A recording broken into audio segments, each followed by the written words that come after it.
Important update about YouTube playlists. Hey everyone. We've received many messages asking why our YouTube playlists aren't showing up. Do we create YouTube playlists? Yes, we absolutely do. So why can't you see them? Honestly, we're not sure. We've been in contact with YouTube support for several months now, but we still haven't received a clear answer or solution. After much discussion, our team has decided to take matters into our own hands. We believe the issue might be related to the number of playlists we've created on a single channel, possibly too many. Our solution? We're launching 2 additional YouTube channels, giving us a total of 3. This way, we can organize our audiobooks better and avoid the playlist visibility issue in the future. This change only affects our YouTube audience. If you're a patron supporter, you can still access all our audiobooks by visiting the collection menu on Patreon. Thanks so much for your time and continued support. Happy listening, Topple the Soul King. And on that front, he and Aizen really were the same kind of monster. The Soul King? An untouchable god? What a joke. We were born free. So who the hell dares sit above us? Chapter 18, Ryo's terrifying spiritual pressure inside one of the palaces of Las Noches. Ryo stood before a pristine white door, his eyes showing a glimmer of curiosity. So this is the Rishi Henkenki, spirit particle converter? Correct. Aizen replied calmly, pushing up his glasses. He glanced subtly at Ryo, a hint of curiosity in his gaze. It's designed to convert the bodies of hollows or humans into a Rishi-based form, so they can survive in the Soul Society's environment. To be honest, I'm curious whether it can convert your divine power too. At the mention of divine power, Jin Ikamaru, who was standing nearby, slightly widened his eyes, but quickly returned to his usual fox-like smile. Neither Ryo nor Aizen missed the slip, but neither called him out on it. Looking at the door, Ryo thought of his divinity and how it could amplify and adapt to all sorts of blessings. He chuckled. Sounds like it's worth a shot. Rishi. Spirit particles were the basic building blocks of power in the Bleach world. They made up everything outside the physical world and were the source of every kind of energy. So naturally, Ryo was curious to see if his divine power could be transformed into Rishi too. If it worked, he might even be able to harness the power system of this world. How do you use it? Ryo asked. Just walk through the door.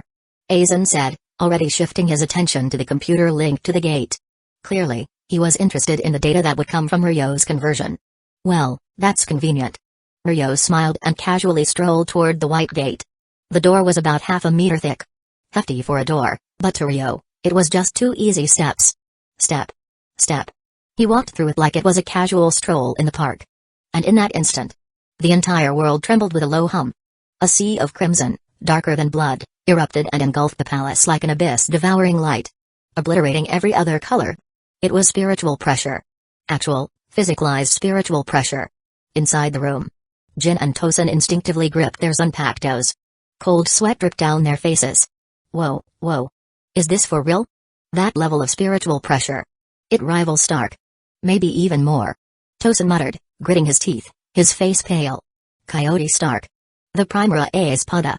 The only one who became a Rancor on his own, without needing the Hogyoku.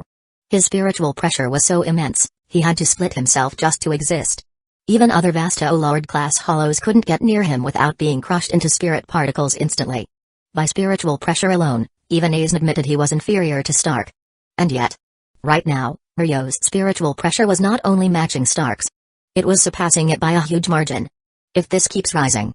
Jin's usual smirk faded, his expression turning grim. If Ryo's spiritual pressure increased any further, Jin would have no choice but to use his Bankai just to survive. Otherwise, he'd be crushed to death by it. But just as he was seriously considering releasing Bankai, the pressure vanished. Just like that. Fujin let out a breath and smiled like nothing happened. Man, I almost thought I was gonna die. Did it fail, Lord Aizen? Tosin asked, still catching his breath, eyes filled with concern. But then he noticed something shocking. Aizen was smiling. No, you've misunderstood, Tosin. Aizen adjusted his glasses, his voice as calm and confident as ever. The spiritual pressure didn't disappear. Tosin froze. And then Aizen's next words made his face go pale. It simply surpassed your current dimension. Jin was speechless. If Ryo embodied the terror of power, then Aizen was the terror of the unknown. This man saw something beyond comprehension. And smiled. What kind of lunatic does that? Yes, it's Aizen. At the center of the hall. Ha! Ryo exhaled slowly. Golden flames, dense and physical, drifted in and out with his breath, wrapping around his body like a mist. They were solidified Rishi. His spiritual pressure, fully materialized. Thanks to the divine control granted by his divinity, Ryo slowly drew the spiritual pressure back into himself, compressing and mastering it bit by bit. That's right. His divinity enhanced everything. Power, soul, body. Even control. This was the sheer dominance of a divine core. It was why the divine title was considered one of the most treasured gifts in the little garden. It wasn't just raw power. It was complete, all-encompassing strength. The only thing it couldn't amplify was the heart. A trait unique to each individual. Watching Ryo swiftly bring such monstrous pressure under control, Aizen pushed up his glasses and mused aloud, so this is what it means to possess divinity. Yep. Ryo replied casually, now completely composed. With your abilities, I don't think it'd be hard for you to obtain a divine core too. Oh? I'm flattered. Aizen said with a soft chuckle. Then, with a spark of curiosity in his tone, he added, I wonder what would happen if I enhanced the Hogyoka with divinity. You'll have to find that out for yourself. Ryo shook his head, uninterested. Research and experiments weren't really his thing. Aizen's scientist mindset. Not something he could ever really understand. Stretching his neck, Ryo pinched his arm. It was still flexible, but there was a noticeable toughness to it now. Looks like you've got Hyro now. Aizen observed with a small smile. As he spoke, Ryo casually dug a fingernail into his own arm, slicing down almost to the bone. But within a single breath, the deep gash completely healed. You've got high-speed regeneration too. Aizen smiled even more. Ryo frowned at the wound for a moment, then finally smiled. Just as he thought. Now that he had a Rishi-based body, his divine core had upgraded it on a biological level. In the little garden, divinity amplified all blessings. And apparently, that rule still applied here in the Bleach world. Ryo shook out his hand and looked over at Aizen. I think I'm gonna need a Zanpakuto. I was just thinking the same thing. Aizen replied with a smile. Then he turned and said, let's go. We're heading to the Soul Society. He paused, then glanced back with a faint grin. Just in case, you'll be introduced as the 10th seat of the 5th Division. My new assistant, Ryo. Hey. That would be fun. Ryo laughed. Am I free to mess around a bit? No problem. Aizen said coolly. Once we're in the Soul Society, I'll keep Kyoka Suigetsu active at all times. Oh? Kyoka Suigetsu, huh? Mind if I take a look at it? Ryo tilted his head, genuinely curious. He wanted to see whether that broken ability of Aizen's had any effect on him. Jin looked like he wanted to scream. Who the hell asks to be put under Kyoka Suigetsu? Don't they know once you're caught in it, you're done for? But Aizen just shook his head. Pointless. In the end, battles between Soul Reapers come down to spiritual pressure. No matter how strong the ability, if your Rishi isn't enough to support it, it simply won't work. And besides, I know far too little about your divine core's parameters. Even if I tried to cast Kyoka Suigetsu on you, I wouldn't be able to create a convincing illusion. Ryo raised an eyebrow. So you know you can't take me down, and you still want to team up? That confident, huh? We're friends, aren't we? Aizen said with a smile. Whoa, hold on. Like-minded partners is fine. But calling us friends? That's giving me the creeps. Ryo rubbed his arm. And sure enough, goosebumps. Any other questions? Aizen asked with his usual serene expression. Ryo shrugged. Yeah. You really are the embodiment of pride, huh? Aizen Sosuke. This man had arrogance carved into his very bones. Chapter 19, Hostility toward the Royal Guard Soul Society, 5th Division Barracks. After arriving back in Soul Society, Kaname Tosen and Jinikamaru excused themselves and left. It was nearly morning already, and as captains of the 9th and 3rd Divisions respectively, it wouldn't be ideal for them to be seen lingering too long. Their presence at this hour might raise questions and interfere with the plan. So they slipped away early. The ones remaining behind were Aizen Sosuke and Ryo.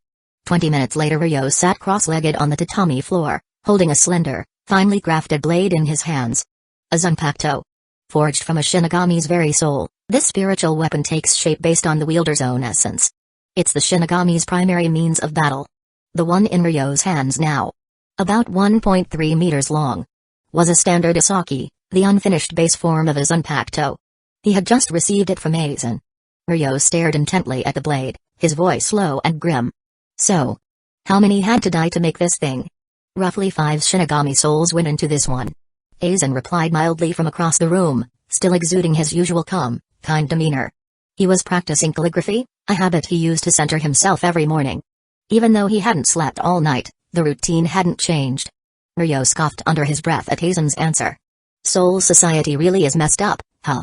Shinigami harvest souls from the living world every year, some of those souls become new Shinigami, and then they get Zanpakutos. Crafted using the souls of dead Shinigami. Talk about irony. Recycled from the people, used on the people. It's a world built on deception. Aizen said, his brush gliding calmly across the paper. Meanwhile, Ryo began channeling his spiritual pressure into the Asaki. An essential step for forming a true Zanpakuto. Every Shinigami has to go through this. Well. Except for Ichigo Kurosaki, who kinda hijacked Rukia's. While Ryo worked, Aizen casually added. Even though I made this one myself, and it bypasses certain restrictions. I'd advise you not to pursue Bankai. Huh? Ryo looked up, narrowing his eyes at Aizen. Without looking up, Aizen continued writing, his face expressionless. Hikai Funkario of the Royal Guard. The Zero Division. Holds dominion over the original naming of all things in Soul Society. If you fully unlock your Zanpakuto and reach Banchi, its name will be revealed to her. And she may be able to interfere with it. Ryo's brows twitched. He cursed silently, that sneaky bastard. He remembered wondering back when he read Bleach why Aizen never used Bankai. Not even at the very end, when he was pulling out all the stops. Turns out, it wasn't just arrogance or secrecy.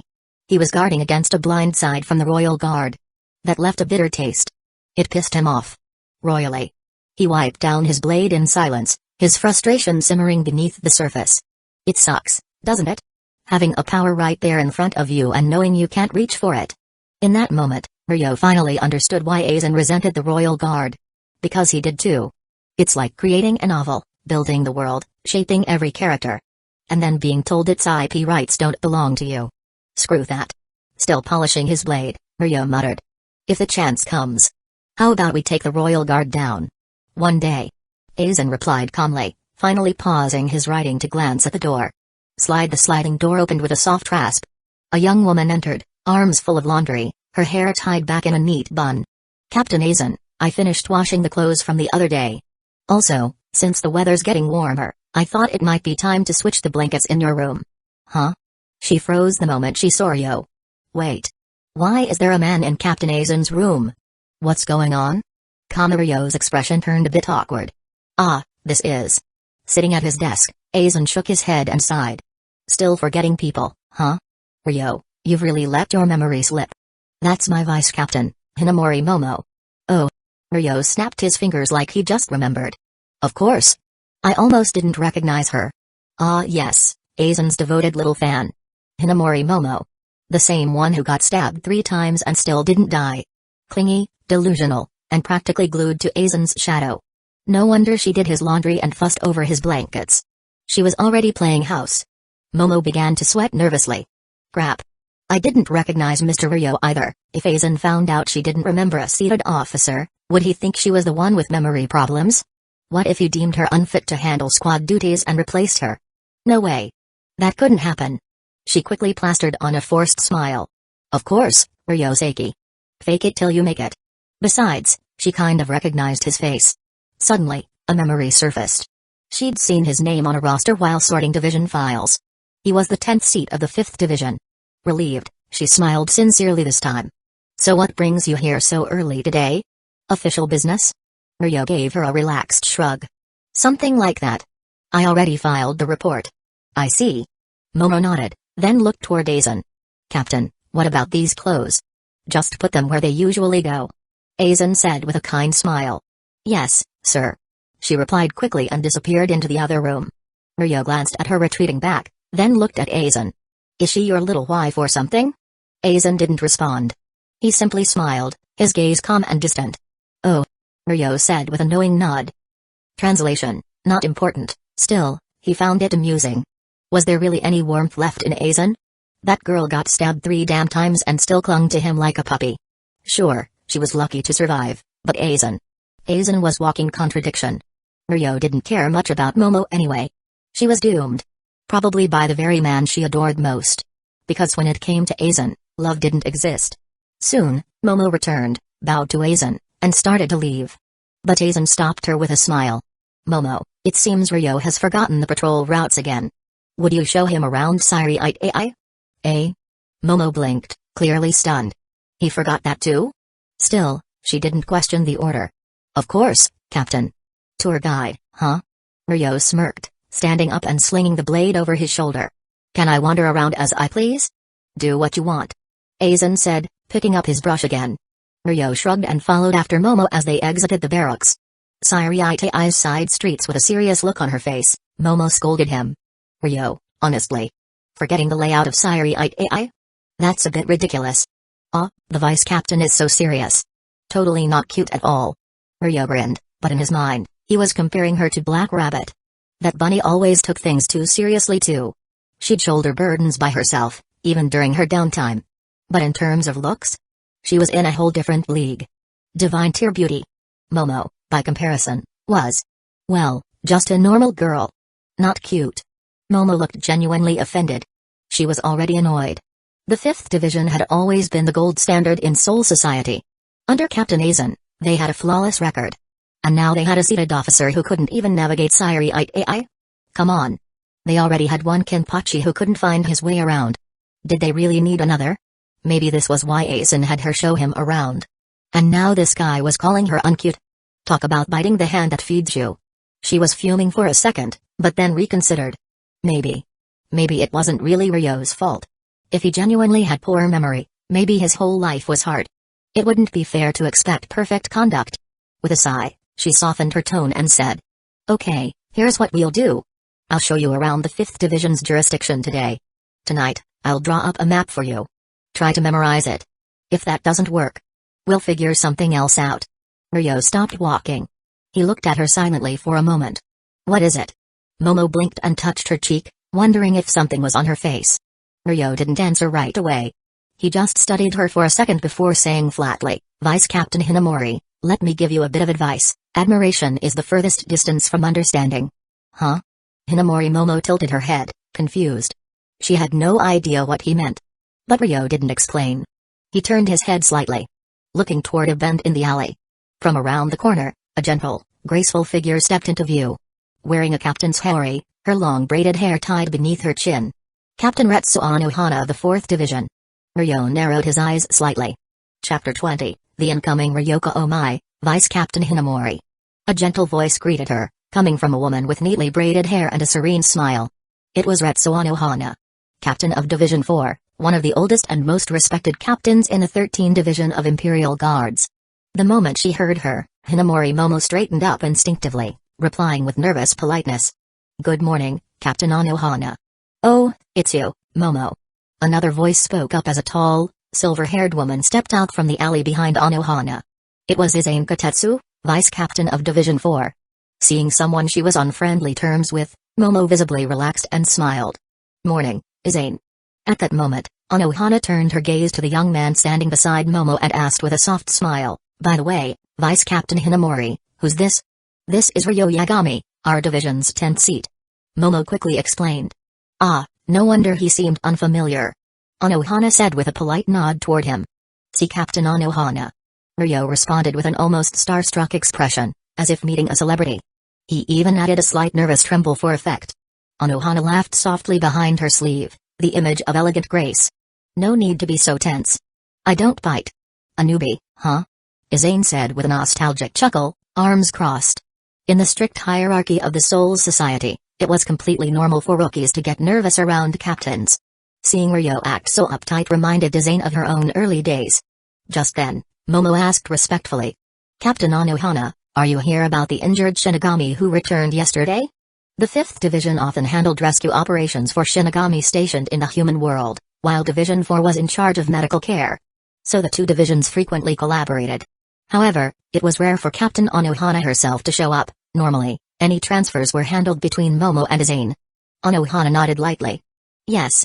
After the Ryoka attack and the lockdown yesterday, some injured personnel weren't fully transferred.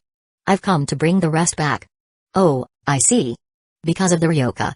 Momo nodded in understanding, secretly admiring Anohana's compassion. To personally come out of concern for the wounded. She really was the kindest doctor in all of Soul Society. "Then I'll guide you both to the temporary treatment room right away," Momo said with a bow. She turned slightly to Ryo and added, "10th seat Ryo, I'm afraid you'll have to get familiar with the area on your own for now." "Got it," Ryo replied with a polite nod. But before he could leave, Anohana spoke again. "Were you planning to show him around, Vice Captain Hinamori?" "Yes, Ma'am. Momo answered immediately. And has he seen the temporary treatment area yet? Not yet. In that case, why don't we all go together? Yes, of course. Then come with us. Anohana said kindly. Ryo's brow twitched slightly. He hadn't expected to attract Anohana Retsu's attention of all people. He was certain he kept his spiritual pressure well within the range of a typical Shinigami. Both Jinakamaru and Kaname Tosen had confirmed as much. So if she still noticed something, it had to be her instincts. That's a captain who's lived over 1,000 years for you. Sharp as hell. Still smiling, Ryo adjusted his robes and silently followed the three women like a background character. They had barely walked past 2 alleyways when a Shinigami from the 5th Division came running toward them. After bowing to the group, he turned to Ryo and said, "10th seat Ryo, Captain Aizen has asked to see you in his study." Huh? Captain Aizen? Momo blinked in surprise. Is something wrong? Yes. It seems there was a mistake during Ryo's last mission. The Shinigami replied quickly. Ryo turned his gaze toward Anohana. She opened her eyes ever so slightly, then gave a gentle nod. Be careful on your way. A clear signal that she was granting him leave. Ryo followed the messenger and soon disappeared from sight. Something went wrong on his mission? Poor guy. Aizen commented with a hint of sympathy. Anohana, however, narrowed her eyes slightly and murmured. Keep an eye on him from now on. Huh? Captain? Aizen turned to her, a bit surprised. Momo also looked over, puzzled. It's probably nothing. Anohana said, shaking her head. Might have just been my imagination. But even so, she couldn't shake the odd feeling Ryo gave off. It wasn't overt. Just a faint sense of threat. So faint that she wondered if she was imagining it. But not faint enough to ignore. A 10th seat giving her that feeling? That alone was strange enough to remember. Meanwhile, Ryo followed the messenger into an empty back alley, where they finally came to a stop. Thanks for the escort, Captain Aizen. Ryo said with a smirk. The man ahead of him transformed in an instant. His form shifting as a white houri draped over his shoulders. Aizen Sosuke. Of course, Ryo had known all along. From his perspective, Aizen never changed. Only the perception of the others had been manipulated. I didn't expect even Anohana to sense something off about you. Aizen said calmly, glancing sideways at him. Ryo didn't seem bothered. She's the original Kenpachi from Division 11, lived for 1,000 years. It's not that surprising her instincts are that sharp. Aizen nodded. In that case, I'll need to adjust her parameters. He didn't need to explain what that meant. Ryo already knew. Kyoka Suigetsu wasn't just a Zanpakuto that hypnotized the senses. It was a tool. The real power came from the parameters Aizen himself created. After all, you couldn't just say shatter Kyoka Suigetsu and expect someone to mistake an ant for a dragon. No, first you had to understand what an ant was, what a dragon was, and build the bridge. The parameter. That would swap one for the other. The true strength wasn't the Zanpakuto, but the man who could reprogram your very perception, Aizen Sosuke. Still, Ryo offered a warning. Even if you tweak the parameters, she might still see through it. He remembered clearly. In the original story, Anohana had sensed something was off about one of Aizen's corpse doubles. Aizen pushed up his glasses, voice calm as ever. Doesn't matter. By then, my plan will already be complete. Your funeral. Ryo said with a shrug. He rolled his shoulders and looked up at the sky. Anyway, being part of Division 5 isn't exactly helping me stay hidden. For what I'm trying to do, I'll need a new identity. Aizen said nothing, but followed Ryo's gaze upward. Far in the distance, a glowing blue projectile was flying straight toward the Siriite AI. Oh? Aizen's lips curled into a small smile. Replacing one of the Ryoka, are you? I'll take that as a good luck, Ryo replied. Dong. Dong. Dong. The alarm gongs echoed across the entire Siriite AI. Enemy attack. Shouts rang out everywhere, signaling a full-scale emergency. Up above, the blue projectile slammed into the sky barrier. A huge, white shield flared to life. But the impact blasted a hole clean through it. Boom. The explosion lit up the sky. And in the midst of the smoke and debris, a teenage boy with bright orange hair shouted at the top of his lungs, Rukia. He's got lungs, I'll give him that. Ryo said with a smirk, fingering the hilt of his Zanpakuto. The next moment, his figure blurred. And he vanished from Aizen's sight. Chapter 21, Ryu Ishida, Who am I? Where the hell am I? Boom. A blast of blue spirit energy slammed into the barrier surrounding the Siriite AI and exploded in a brilliant flash.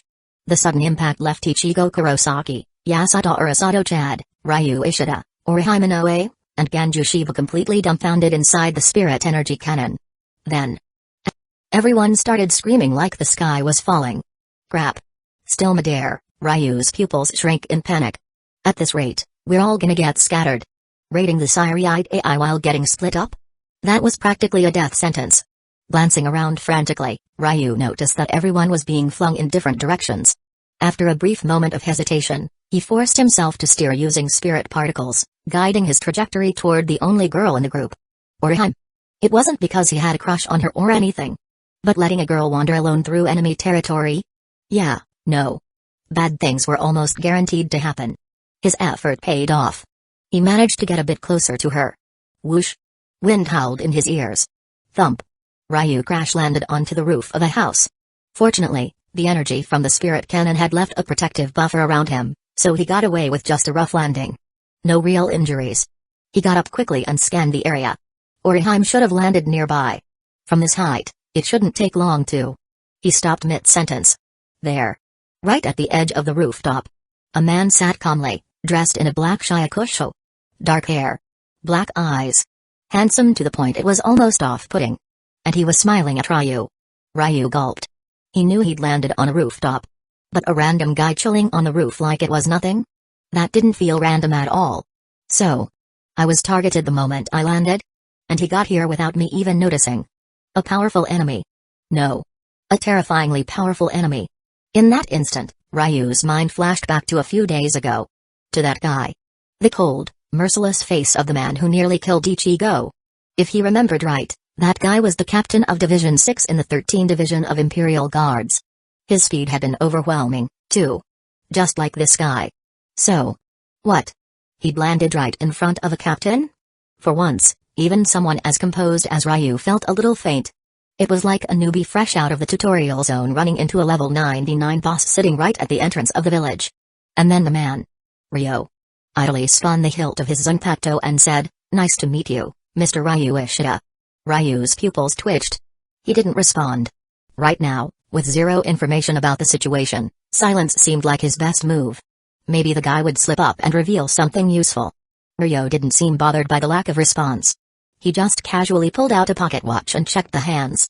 Ever since Ryo had manifested spiritual pressure and acquired a Zanpakuto, the watch hand had been pointing to the number 5. That confirmed one of his theories. If he could acquire and use power from another world, it would increase his influence.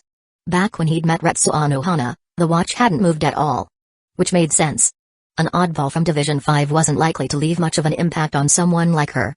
Much less affect the world at large. That's why Ryo had just moments ago decided to abandon his identity as a Division 5 member. Now he had a new goal. Or rather, an experiment. Replace Ryu Ishida, and completely derail the Soul Society arc. And why Ryu, specifically? Well, because he didn't have many options.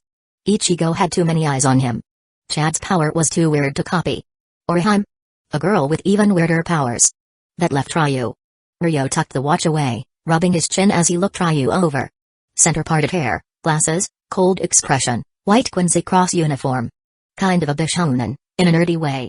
Ryo grabbed the sheath of his Zanpakuto, slowly stood up, and looked down at Ryu with a sly grin. Hey, want to make a deal? What kind of deal? Ryu kept his voice calm. Ryo casually stuck his sword at his waist and grinned. I remember you've got a bone to pick with the guy who killed your grandfather. How about I take care of him for you, and in exchange, you lie low for a few days? Captain Mayuri Kurotsuchi of Division 12. The one who killed Ryu's grandfather just to study how Quincy souls worked. Twisted. Grotesque. And in the original timeline, Ryu couldn't beat him. Just had to accept it and move on. So Ryo thought he was being generous by offering to take that burden off his hands. But Ryu clearly didn't appreciate the gesture. In an instant, he used Hienkyaku, the Quincy movement technique, to reposition 30 meters behind Ryo.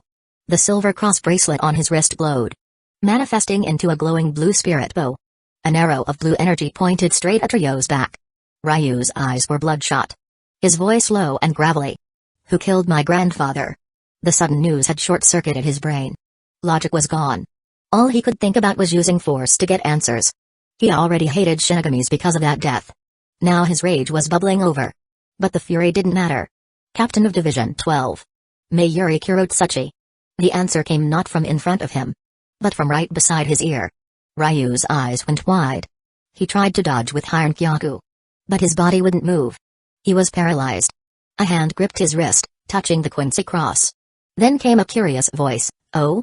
So this is how Quincy's make spirit bows, huh?" Ryu's breath caught in his throat. "He's controlling me. With spiritual pressure?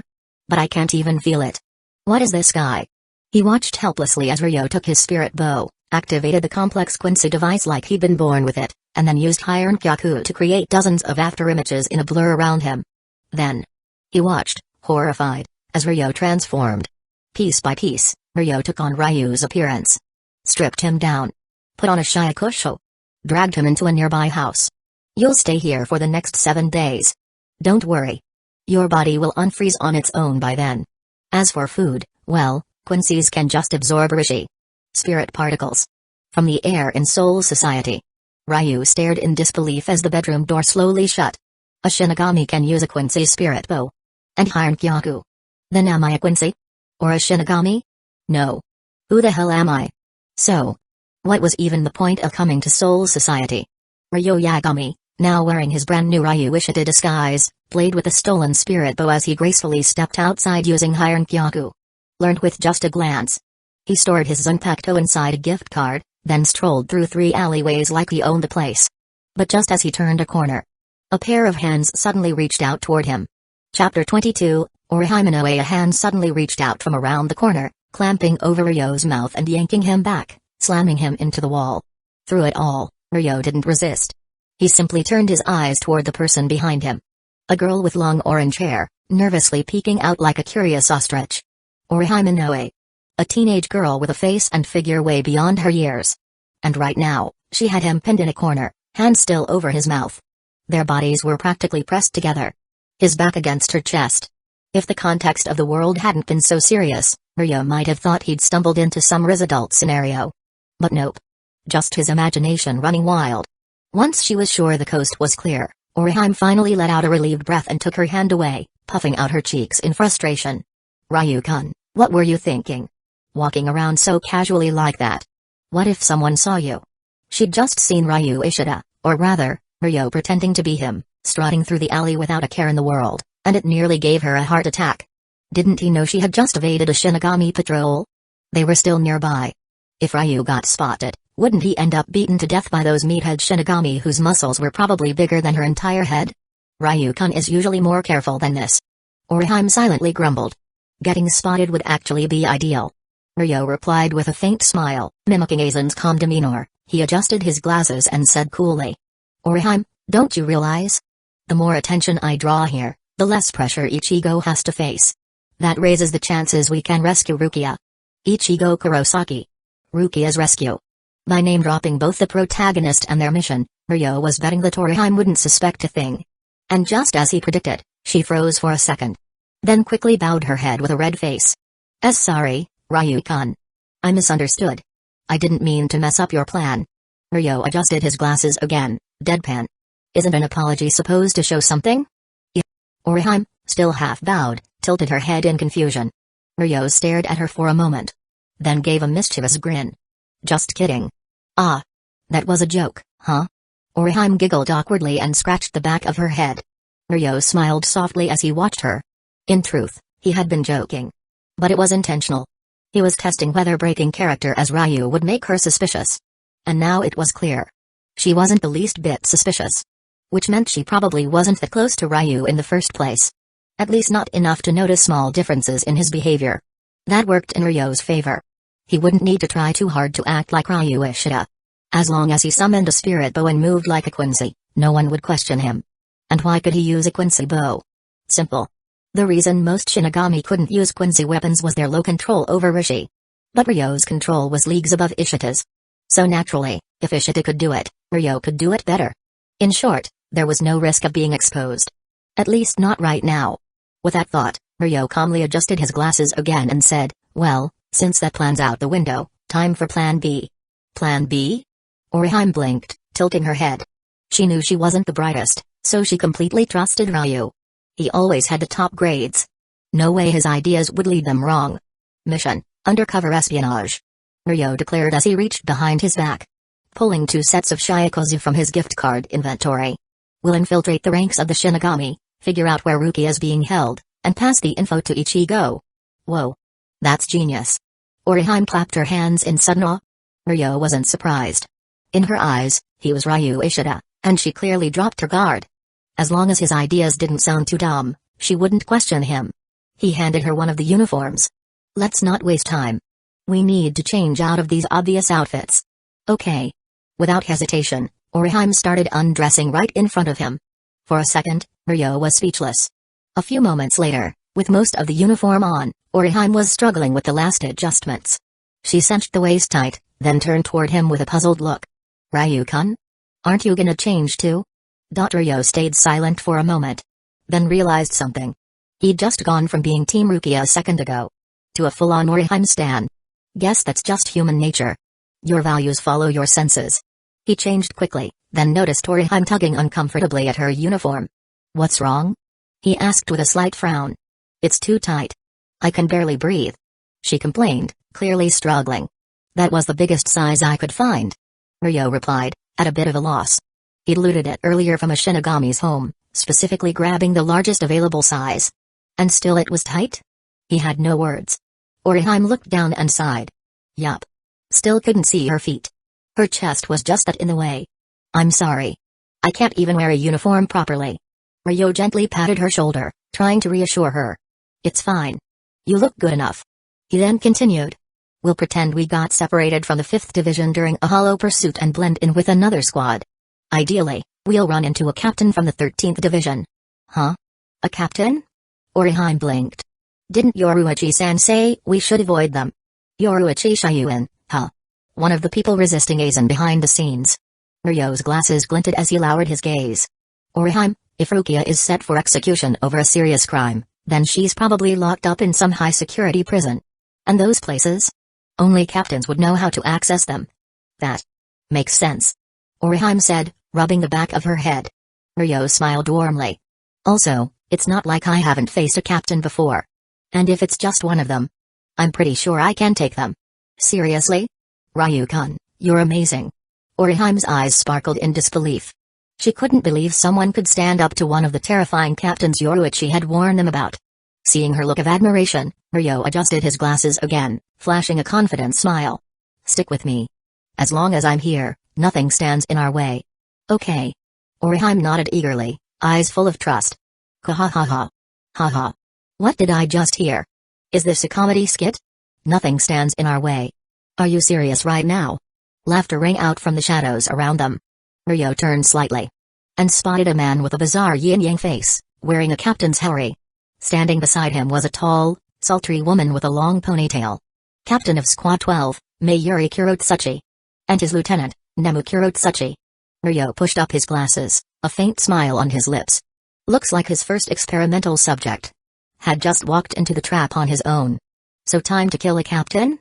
Chapter 23, Killing Mayuri Kurotsuchi?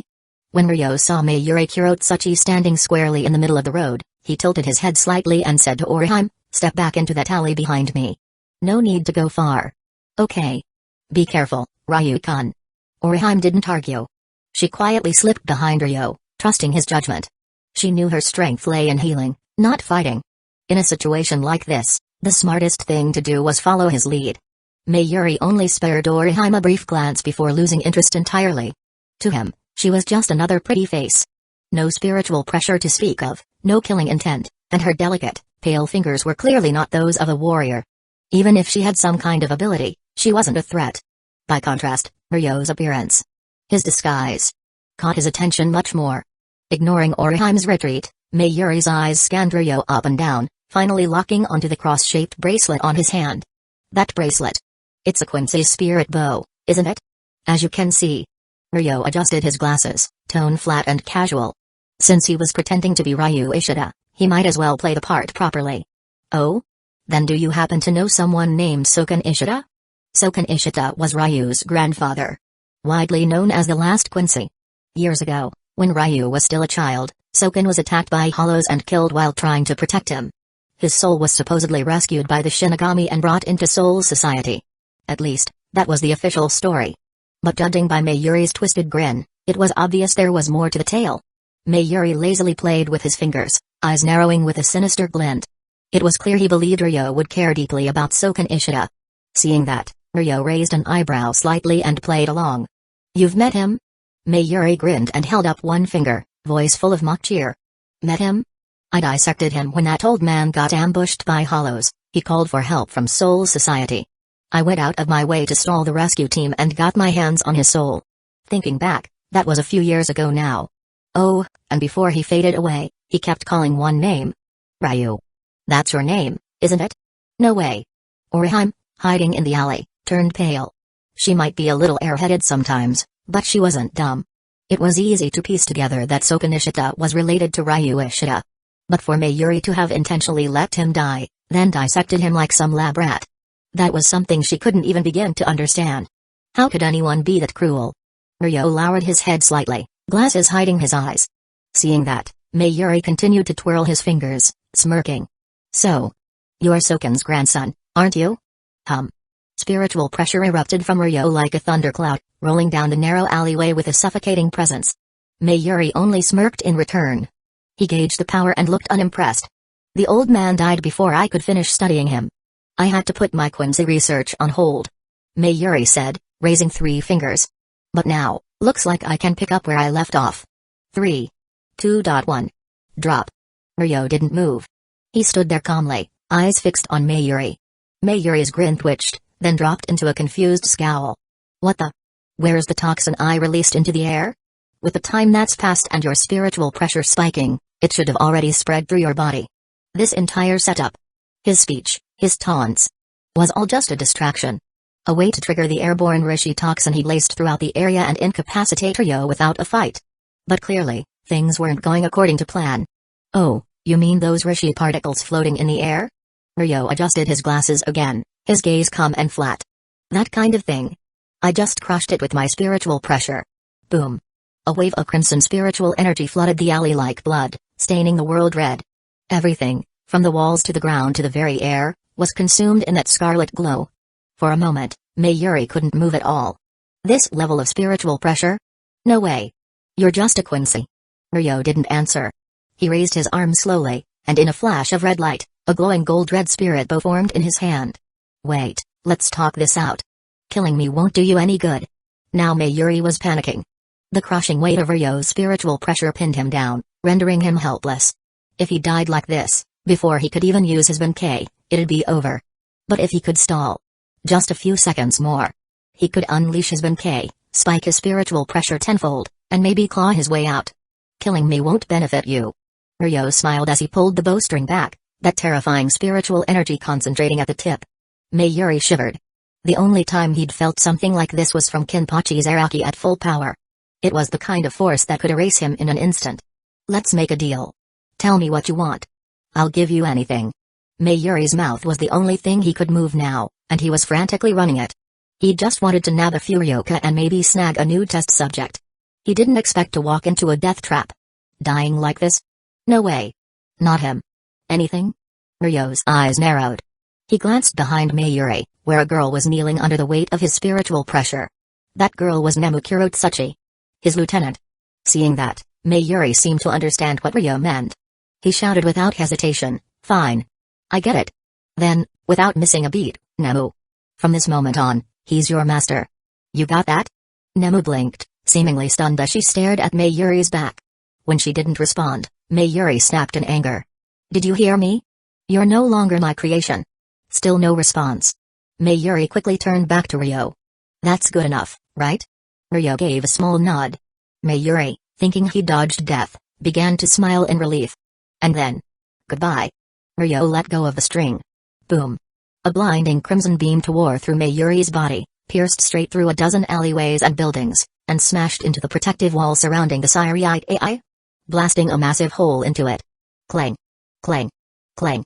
Alarms screamed across the city as the warning messages flew through the Kido network to every Shinigami in the Syriite AI. Warning, abnormal spiritual pressure detected in Division 5's territory. Warning, abnormal spiritual pressure detected in Division 5's territory. Ryo lowered his bow, and the suffocating pressure in the air faded with it. Adjusting his glasses again, he muttered, "Let's see if killing a captain is enough to make Yamamoto stop pretending to sleep. Though. Probably not." He smiled faintly, then walked over to Nemu, who was drenched in sweat. Knelt beside her, and gently lifted her chin. "Tell me, Woman. Do you want revenge? Nemu stared at him in confusion. Then, like someone waking from a dream, her eyes regained focus. Mayuri had died too fast. So fast, in fact, she hadn't even had time to process it. But through her senses and unique perception, she could tell, he was gone. Completely. A Soul Society captain, killed without even drawing his Zanpakuto. As a synthetic soul created by Mayuri, Nemu was left completely at a loss. Ryo, still smiling, asked again, want to come with me? Her eyes slowly cleared. Her father was gone, but in his final act, he'd passed her on to someone else. That was enough. Enough reason to keep living. Silently, Nemu lowered her head and knelt before Ryo on one knee. How interesting. Ryo patted her shoulder with a grin, then turned his gaze toward the main building of the 13th Division of Imperial Guards and said with a smirk, let's go. Yes. Nemu rose, bowed, and took her place behind Ryo. Just as she once had behind Mayuri. As if nothing had changed at all. Chapter 24, Shunsei, the Hidden Jinx Siriite AI, hallway outside the captain's meeting chamber. Hitsugaya Toshiro, captain of the 10th Division, walked down the corridor, his Zanpakuto strapped to his back and a grim expression on his face. Trailing behind him was a curvy, orange-haired beauty. Matsumoto Rinjaku, his vice-captain. Unlike Hitsugaya's gloomy mood, Rinjaku wore a carefree smile. Captain, what's with the sudden emergency meeting for all 13 squads? Did something big happen? Hitsugaya glanced back at her, frowning. Didn't you feel it? Feel what? I was in the bath, you know. And it's not like I can sense every bit of spiritual pressure across all of Siriite AI like you can. She said, clearly teasing. Hitsugaya's face darkened. There was a strange spike in spiritual pressure from the 5th Division's area. Rinjaku blinked in surprise, then her smile faded. Wait, you're not saying that wasn't one of our captains? I've never felt a spiritual pressure like that from any captain before. He said seriously. The implication was clear. It didn't belong to anyone in the 13th Division of Imperial Guards. In other words, someone outside of Soul Society had entered Siriite AI? An intruder? No way. Someone from the human world with captain-level strength? Possibly more than one. Hitsugaya said, his voice low. Don't forget. There's more than one intruder. If even one of them is captain level, that's already serious. But if all of them are... Rinjaku's face paled as the situation began to click. If every intruder was on the level of a captain, then Siriite AI could be in serious danger. Maybe even wiped out. Of course the head captain would call an emergency meeting under these circumstances. Just then, a man in a colorful kimono and straw hat appeared next to them. Shunsei Kiraku, captain of the 8th Division. Yo, Hitsugaya. You're early too, huh? Captain Kiraku. Hitsugaya greeted with a respectful nod. As the youngest captain, he still showed respect to his seniors. We're really in for it this time. Shunsei sighed. First the Central 46 goes off the rails and sentences Rukia Kachiki to execution, then we've got intruders sneaking in, and now we're dealing with unknown spiritual pressure at captain class levels. He chuckled dryly. Wouldn't even be surprised if someone ends up dead today. Careful what you say, Captain Shunsei. Hitsugaya warned quickly. Saying stuff like that in front of the captain assembly was bold. Even if Shunsei could get away with it, Hitsugaya definitely couldn't. Relax. Soul societies survived worse over the centuries. We'll get through this too. Shunsei patted Hitsugaya on the shoulder and added with a grin. Besides, the odds of 2 intruders being captain level? Pretty slim. And then... boom. A massive surge of spiritual pressure erupted nearby. Everyone froze.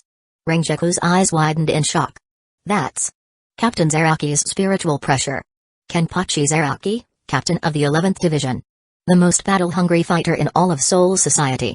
If he was flaring his spiritual pressure, that could only mean one thing. He was fighting someone. And sure enough, another spiritual pressure, also at captain level, clashed head-on with his. They were already in combat. You've gotta be kidding me. Shunsei muttered as he awkwardly tugged his straw hat lower, like he wanted to hide his face. He had just said there wouldn't be a second captain-level intruder. Talk about jinxing it. Hitsugaya's expression turned even more serious. At this rate, we can't rule out anything. 2 captain-level intruders already. Who's to say there weren't more? What if they'd fake being weak to sneak in, just waiting to strike when least expected? Rinjaku looked uneasy. Shouldn't we go support Captain Zaraki? No need. Shunsei said casually. That guy? He's not the type to lose. The man's been brawling since he was a kid. He even beat Captain Anohana in a straight fight. He's the strongest Kenpachi in history. Trust me, 1 or 2 intruders won't take him down. Right, I guess you're... She stopped mid-sentence. Both spiritual pressure, Kenpachis and the intruders, suddenly vanished. Everyone stared in stunned silence. Where the hell was Kenpachi? That overwhelming presence of his. Gone. Just like that. Hitsugaya slowly turned to Shunsei, visibly shaken. Captain. Maybe let's stop making predictions for today. Yeah. Shunsei muttered, clearly unsettled. Fair enough. Had he jinxed it? Seriously? In all his hundreds of years alive, this had never happened before. Well, at least no one was dead. Right? Just then, the white-haired Lieutenant Sasaki Chojiro stepped out of the chamber and addressed them. Vice Captains, please remain in the outer hall. Captains, the meeting has been moved up. Please enter. Hitsugaya exchanged a glance with Ringjaku. She nodded and headed off to the side chamber while he and Shunsei stepped inside the main hall. Inside, all captains had already taken their places. Except for Kenpachi Zaraki, Mayuri Kurotsuchi of the 12th Division, and Joshiro Yukitake of the 13th, who was on medical leave. Hitsugaya and Shunsei quickly took their positions. At the head of the room sat Genryu's Ishigakuni Yamamoto, Captain Commander of the 13th Division of Imperial Guards. His face was dark with anger. Even Shunsei, usually the most laid-back of the bunch, didn't dare speak. Not now. Seeing that everyone had arrived, Yamamoto slammed his cane into the ground. The chamber doors creaked shut behind them, and a suffocating wave of spiritual pressure swept through the hall. Restrained, but seething with fury, he scanned the room like a lion just waking up. Hungry, irritable, and ready to maul the first thing that moved. No one spoke. No one even breathed too loud. Finally, Yamamoto broke the silence. A handful of intruders. And the 13th Division of Imperial Guards falls into disarray. He slammed his cane again. And aside from the bedridden Yukitake and the currently engaged Zaraki, there are still those who failed to report in. At that, several captains subtly glanced toward the 12th Division's spot. Kurotsuchi Mayuri had always abused his position, acting like the 12th Division's role in research and development gave him a free pass to do whatever he wanted. The Commander General had tolerated it in the past, but this? Ignoring an emergency meeting during an invasion? That was just asking for punishment. Yamamoto turned to Chojiro Sasaki. Pass down this order. Nemu Kurotsuchi is to serve as acting captain of the 12th Division. Mayuri Kurotsuchi is demoted to vice captain, effective immediately. Nobody reacted. Outwardly, anyway. They all knew this was just for show. Nothing really changed. Nemu and Mayuri were practically the same. Yamamoto was still protecting him, just in a way that let him save face. As Sasaki left to deliver the order, Yamamoto withdrew his spiritual pressure slightly and said in a low, sharp voice, "The commotion from these intruders has lasted all morning. And none of you, have anything to say for yourselves? A full morning of chaos. One intruder nearly took out a captain. Zaraki had to be rescued by his vice captain, Yachiru Kuzachishi, and even then he was badly injured. Word of it would spread fast. What would people think of the 13th Division of Imperial Guards after this? If one intruder could nearly take out a captain, what could 13 of them do? Take down all of Siriite AI? What right would the 13th Division of Imperial Guards have to rule Soul Society then? The truth was simple, this mess was partly their fault. Too cautious. Too passive. No one wanted to make a move or take risks. Afraid to attract trouble. And Yamamoto could see it in their eyes. They were losing their nerve. No one responded. The silence stretched on, heavy and suffocating. Meanwhile, Jinikamaru, captain of the 3rd Division, was silently smirking. Fighting with captain-level spiritual pressure was technically forbidden inside Siriite AI? Releasing your Zanpakuto without permission? Also forbidden. The Central 46 could throw you in prison for that. So who the hell would be dumb enough to fight back? Risk everything just for a single enemy? Even if they won, they could end up punished. And whose fault was that? Yamamoto's. He had always backed the Central 46's rules, so now his captains were too scared to act. And he had no one to blame but himself. But Yamamoto, unaware of Jin's inner monologue, slammed his cane again. What's wrong? Cat got your tongues? Still, nobody spoke. It was like the whole room had gone mute. Just then, Sasaki came sprinting back in and leaned close to Yamamoto, whispering an urgent report. New intel. Captain Mayuri Kurotsuchi has been confirmed killed in action by one of the intruders. The room went dead silent. Shunsei's jaw dropped. He stared in disbelief. A captain actually died? Wait. Did I jinx it? That thought made Shunsei glance over at Hitsugaya Toshiro. But the moment their eyes almost met, Hitsugaya quickly looked away, avoiding his gaze. Well, that just made things even more awkward. Chapter 25, that Quincy must be captured alive in an instant, a spiritual pressure as thick and suffocating as cement blanketed the entire chamber. Crack. The sharp sound rang out as Yamamoto crushed the cane in his hand, revealing the long sealed Zanpakuto hidden inside. It was only then, under the crushing weight of his spiritual pressure, that some of the younger captains realized. His blade had been concealed within that cane all along. Yamamoto narrowed his eyes, his voice ice cold as he spoke. Who was it? Soul Society had always been a place ruled by might. Research and development had never been its strength. Only the 12th Division's R&D Bureau held any real technical prowess, and that had rested solely on the shoulders of Gizuku Urahara and Mayuri Kurotsuchi. Urahara had fled long ago, branded a criminal. That had left only Mayuri. That's why, despite all the grotesque human experiments and abuse of souls from the Rakongai, Yamamoto had turned a blind eye. In his mind, Mayuri's innovations were worth more than a few lost souls. After all, the dead poured into Soul Society every day. What were a few more? But now, Mayuri was dead. Killed inside the Siriite AI? This was the biggest insult to Soul Society since the captain-level betrayal 100 years ago. Unforgivable. A surge of killing intent flooded Yamamoto's heart. No matter who the enemy was, they would be cut down without mercy.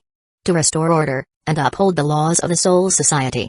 At that moment, Lieutenant Sasaki hesitated, glancing at the other captains. It was clear. What he was about to say wasn't meant for everyone's ears. But Yamamoto, already fuming, wasn't in the mood for games. Damn it. Speak. Sasaki flinched under his gaze. Eyes flickering, he finally spoke, his voice trembling slightly. According to Vice Captain Nemu's testimony, the one who killed Captain Kurotsuchi was a Ryoka. A Ryoka? An uproar swept through the room.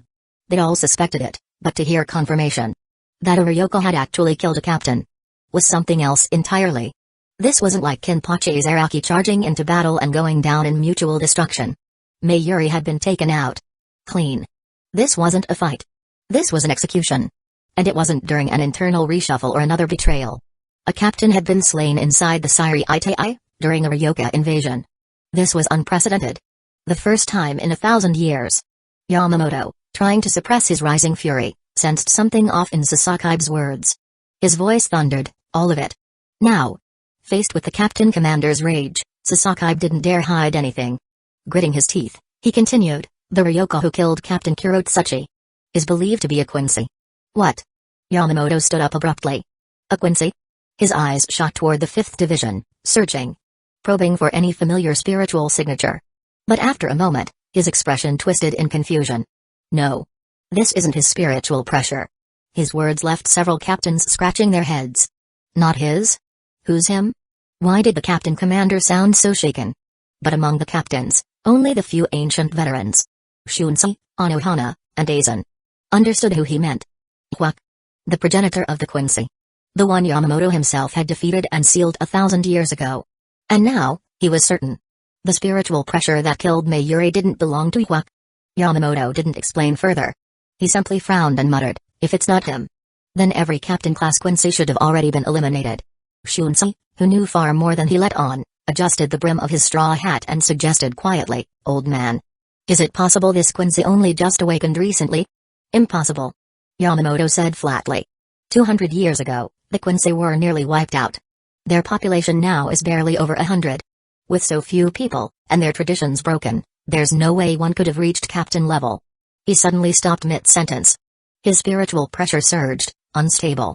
The room grew tense. No. There was a possibility.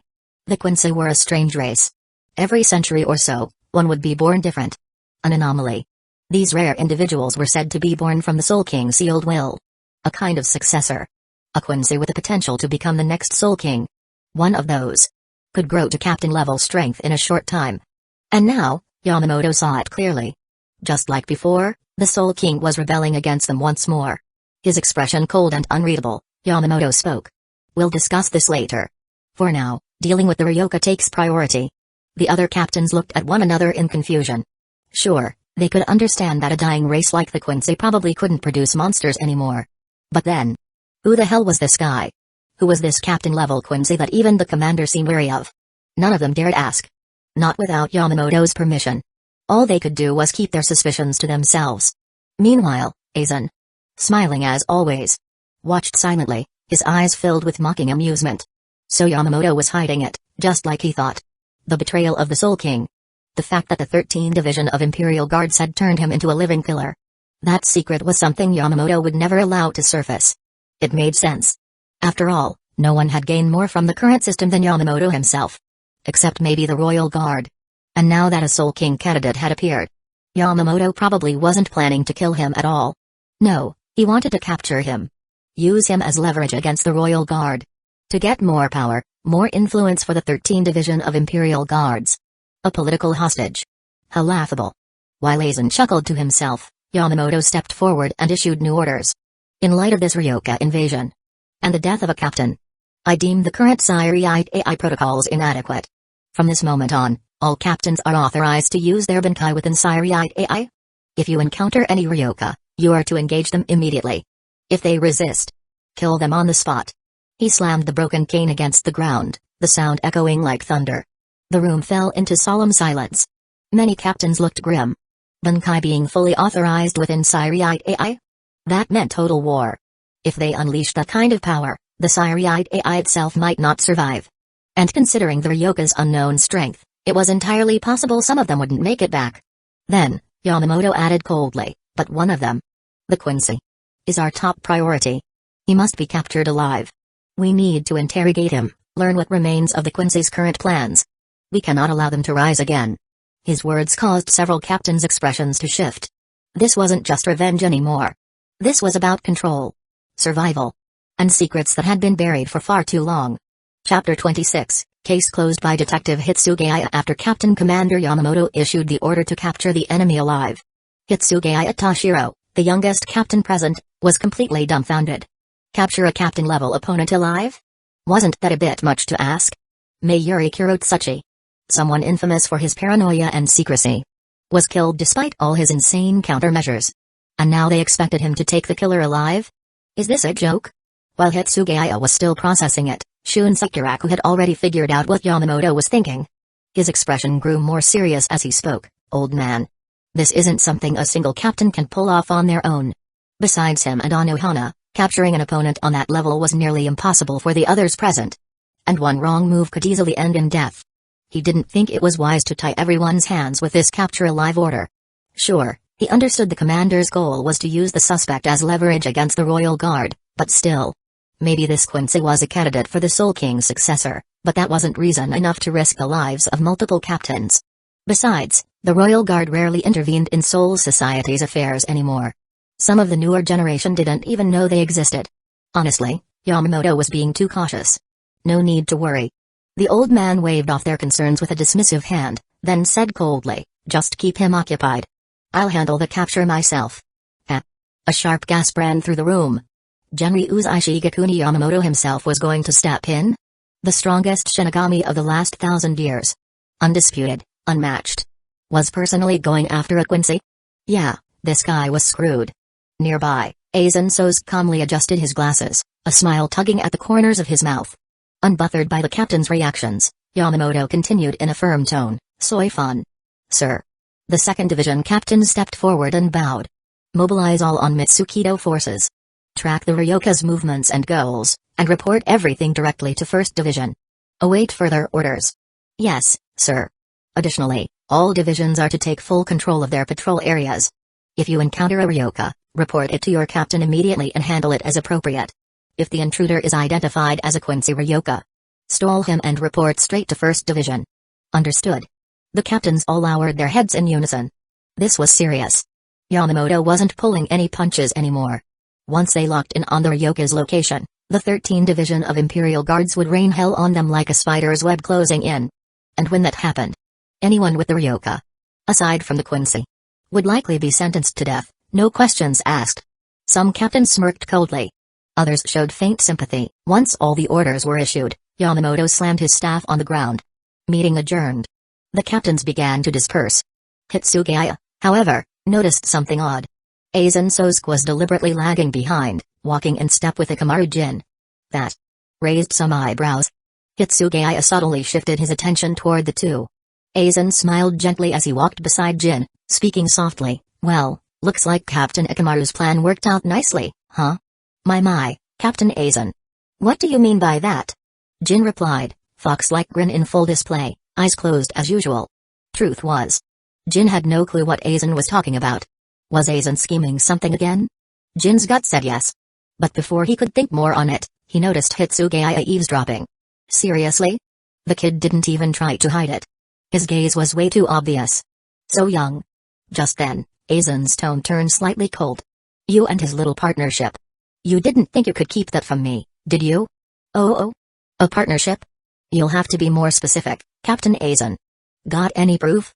Jin mentally sighed. Seriously, man? You're the one teaming up with Ryo Yagami, why drag him into it too? Did he enjoy having Hitsugaya breathing down his neck 24/7? If this kept up, he was going to snap. And if he ended up hurting Hitsugaya, Rinjaku would definitely turn on him. Was this Aizen's idea of a joke? You want proof? Aizen said with a cold chuckle. Oh, don't worry. It's coming. With that, he turned and walked out of the chamber. At that moment, Jin knew.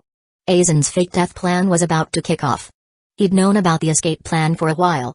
But this level of fake-out? Aizen had officially thrown him under the bus. Jin said nothing. Face tight, he followed Aizen out. Hitsugaya had seen it all. Aizen's words, you and his little partnership. Jin's reaction. Pale and shaken. It didn't take a genius to connect the dots. Was Jin working with the Ryoka? Back when they first stormed the Siriite AI, Jin had swaggered up to the gate, unleashed his Zanpakuto, and made a big show of it. Then what? He walked away without even injuring a single Ryoka. Suspicious. Sure, it showed the Ryoka were strong. But why would Jin do that? Was it just to prove he wasn't in on it? But why would he need to prove that at all? And now, Mayuri was dead. Without even unleashing his spiritual pressure. Killed right in the 5th Division's territory. That was sketchy as hell. If Jin had lured Mayuri there, then teamed up with the Ryoka to ambush him, it would explain a lot. Choosing the 5th's area might have been a warning to Aizen, too. A subtle message. Which, in turn, was more evidence of Jin's betrayal. And Hitsugaya couldn't ignore how Jin always lurked around, watching him and Matsumoto Rinjaku like a fox with a plan. At first, he'd thought it was harmless. Now, not so much. Was he next? Was Jin planning to take him out next? The thought hit Hitsugaya hard. His face turned serious. Yep, that was it. Case closed. He realized that in all of Soul Society, he might be the only one suspicious of Ikamaru Jin. And without proof, no one would believe him. If he wanted to survive, if he wanted to protect the Soul Society, he'd have to do it himself. Eyes narrowed, Hitsugaya stared after Jin's retreating back, thoughts spinning. 12th Division, Research and Development Institute. Having just been named acting captain, Nemukuro Tsuchi calmly waved away the Jigakucho communication and turned to bow toward Ryo. My lord, I've passed along your message to 1st Division. Excellent. Ryo, now seated comfortably in the division chief's chair, adjusted his glasses and focused back on the monitor in front of him. The screen was flooded with data. Zanpakuto schematics, flash steps techniques, hand-to-hand combat strategies. But most of it was on Kido spells. Ryo was quietly studying all of it. Breaking down every detail, every structure. To find ways he could personally utilize. Nearby, Inoue Orihime had been silently watching it all unfold. How Ryo orchestrated the 13 divisions like pieces on a chessboard. After a moment of hesitation, she finally spoke in a small voice, Can I ask? Where the real Ishita-kun is? The screen's glow reflected in Ryo's glasses, hiding his eyes. But the corner of his thin lips slowly curved upward. Chapter 27, The Worst at Disguise. Ryo gave a slight push with his toe, spinning the office chair to face Orihime directly. With a curious expression, he asked her. So, when did you figure it out? He hadn't really tried that hard to hide it, but the fact that he kept getting exposed was starting to make him question his ability to pull off a proper disguise. Orihime instinctively took a small step back, looking both nervous and unsure as she said. I don't really know. I guess it was just a feeling? A feeling, huh? Female intuition? Ryo couldn't help thinking to himself. Then Orihime seemed to remember something and added. Maybe it was your gaze. She paused, then continued. When Ishita-kun looks at me, it's not the same as how you do. Specifically? Ryo asked, raising an eyebrow. My gaze gave me away? Orihime hesitated a little, clearly torn, before biting her lip and blurting out. The girls in class keep saying things like, Ishita-kun likes Kurosaki-kun? So, if that's the kind of person Ishita-kun is, he wouldn't just stand there and watch me change clothes. At that, Orihime glanced at Nemukuro Tsuchi beside her and added, He also wouldn't say things like follow me to a girl either. So that's where I messed up? Wait, hold on. What's up with your class? That's how they see Ryu Ishita and Ichigo Kurosaki? Are they all just hardcore fujoshi? Ryo looked a little surprised but ended up letting out a short laugh. Well, looks like I really am terrible at pretending. Both times he tried to impersonate someone, he got exposed. Ryo sighed, feeling a bit helpless. Maybe he really was born without a talent for disguise. Just then, Orihime took a deep breath and gathered her courage. I answered your question. Since she cooperated, it was only fair that this fake Ryu Ishita tell her where the real one was, right? Ryo tilted his head, slightly amused. You think we're trading information here? Orihime didn't back down. She just stared him down, trying her best to stay brave. Well, now that's interesting. Ryo smiled faintly, then spun back around in his chair and said casually. He's fine. I've got that Quincy locked up in a residential house. He'll be out in 7 days. Orihime immediately let out a sigh of relief. So Ishita-kun wasn't dead. That alone was good enough for her. After thinking for a second, she spoke again in a quiet voice. Could I ask you not to keep doing this? If you keep pretending to be Ishita-kun and doing questionable things, people are going to blame him for it. Ryo didn't look back. He just said coolly. Are you lecturing me on how to do things?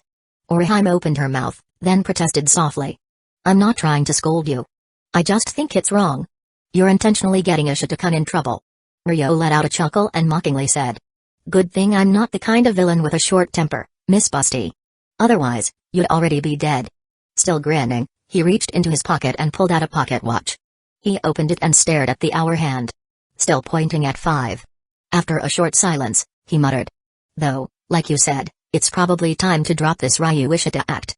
So impersonating others doesn't really help increase influence, huh? Ryo sighed inwardly. If he wanted to summarize the rules so far, to truly increase his influence, it had to be his name and his face.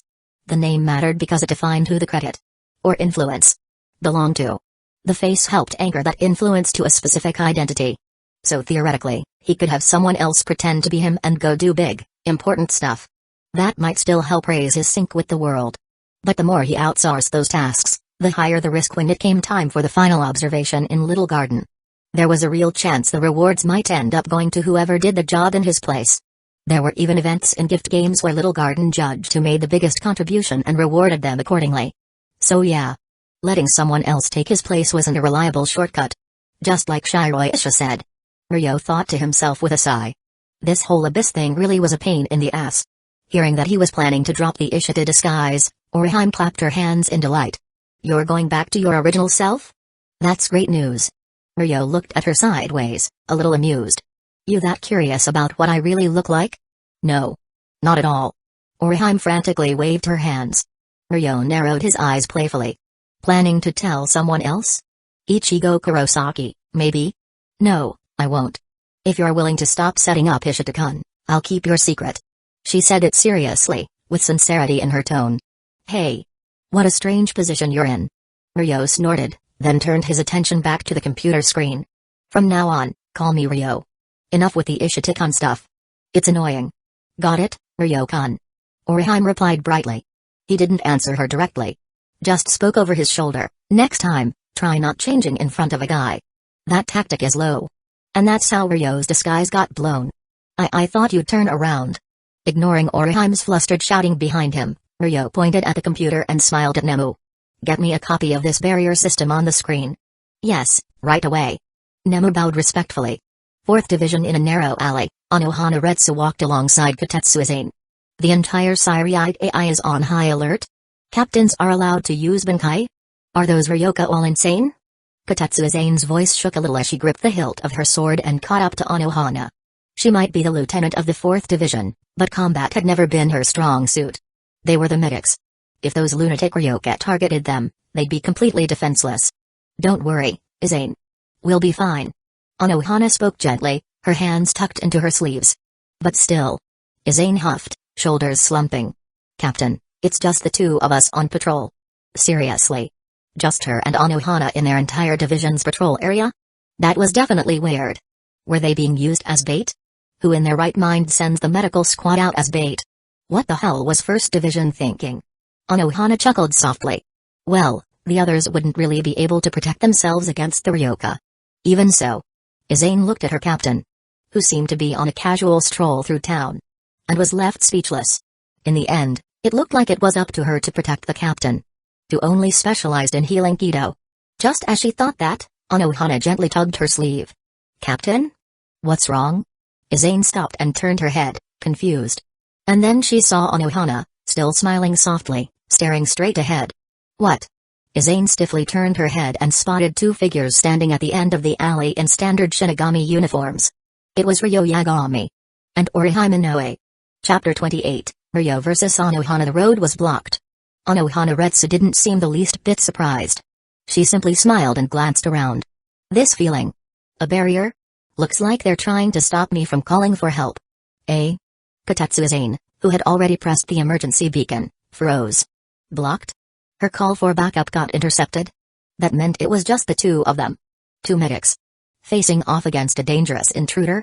They were so screwed. Just then, the figure still wearing Ryu Ishita's appearance. Ryo adjusted his glasses and calmly said, "Captain of Division 4, Retsu Anohana. You came here alone to lure me out, didn't you?" "What?" Izane gasped. So this wasn't some setup ordered by Division 1. They weren't being used as bait? Wait, her own captain volunteered to be the bait? "Captain, you're really screwing me over here. You're a healer, not a frontline fighter." Anohana didn't argue. She just kept smiling as she looked at Ryo. Still hiding behind that face, Ryo Yagami. 10th seat? "Captain?" Izane blinked in confusion, staring at Anohana. "That guy clearly looks like someone else. Right?" Clap, clap, clap. Ryo slowly applauded, then took off his glasses, his voice turning cold. "Honestly, I was planning to drop the disguise soon anyway. But I didn't expect you to see through it so quickly." He lowered his tone. "As expected of the first Kenpachi. Yachiru. Anohana. Your instincts are something else." The name Yachiru made Anohana's eyes briefly widen, though her smile never wavered. "Wait, first Kenpachi? That's the founder of Division 11, right?" Izane was completely lost now. Her gentle, healing-focused captain. The founder of the No Thought Division 11? That had to be a joke, right? But Anohana didn't deny it. "Izane, fall back. 1 kilometer. The farther the better," Anohana said as she slowly drew her Zanpakuto. "Yes, ma'am." Izane spun around and sprinted away without hesitation. Seeing that, Ryo turned to Orihime. "You two. Get out of here." "Oh, okay." Orihime hesitated, realizing her whole role here was just to confirm Ryo's identity. She turned and bolted. Still didn't get to see his real face. She thought as she ran. Letting her go without interference, Anohana continued smiling as she said, "So, how long are you going to keep up that appearance? Impatient, aren't you?" Ryo pulled out a pocket watch. When he saw the number 6, he gave a small smirk. He pocketed the watch, then casually drew his Zanpakuto. "By the way, how exactly did you figure me out?" Anohana answered with an amused smile, "Just a hunch. From the moment we met, I sensed how dangerous you were. Then came the intrusions. Captain Mayuri Kurotsuchi was killed in Division 5's territory. That alone raised flags. At that time, only 2 people had the power to take him down in that area. You're Captain Aizen. And Aizen? He's obviously not the culprit. Which left you. Of course, in the chaos, you didn't stand out much. That was clever." She glanced in the direction Orihime had run off. "But I didn't expect you to be working with the intruders. Now that I've figured out who you are, it's only natural you'd want to eliminate me," Ryo said with a sigh. "Which explains why you made this move to lure me out, right? Women's intuition is terrifying." Before he even finished speaking, he was suddenly behind Anohana. Blade thrusting straight for her right eye. "Let's see it then. Your Kenpachi swordsmanship." Anohana parried the thrust with a flick of her blade, then twisted her wrist and brought her Zanpakuto down toward Ryo's neck. Clang. The blade met nothing but air. Ryo's teleportation jutsu and split apart. "A decoy?" Anohana muttered. From behind, Ryo swung again, blade aimed at her back. Clang. She blocked it again. But before she could deflect it, Ryo's right hand blurred. Dozens, maybe hundreds of slashes cut through the air like a storm, targeting all of Anohana's vital points. Instead of retreating, Anohana closed the distance. Parrying and weaving in dangerously close. Steel clashed with steel in a furious storm. Then, with a sudden upward slash, Ryo tore through the front of Anohana's Shiakusho. But she wasn't done either. Her empty left hand suddenly produced a short blade and stabbed toward Ryo's face. In the blink of an eye, both fighters retreated 20 meters, standing off once more. Ryo touched his cheek, watching Anohana warily. She glanced down at her trembling left hand. Then looked back at Ryo's untouched face, frowning slightly. Even a concentrated spiritual power thrust couldn't break your skin. And that speed earlier. You're not really a Shinigami, are you? This was bad. Anohana felt the weight of the situation. She could tell. Ryo was a complete novice in swordsmanship. He had almost no experience in actual combat. And still, he was matching her. Why? Because he was just that fast. Ridiculously fast. Faster than any Shinigami she'd ever seen. Even she could barely keep track of his movements. Pure speed alone. Not even Yoruichi Shioin, the Flash goddess herself, might be able to compete. And that absurdly tough body. She couldn't see any path to victory. Relying on technique? Her swordsmanship focused on swift, lethal precision. But against someone that fast?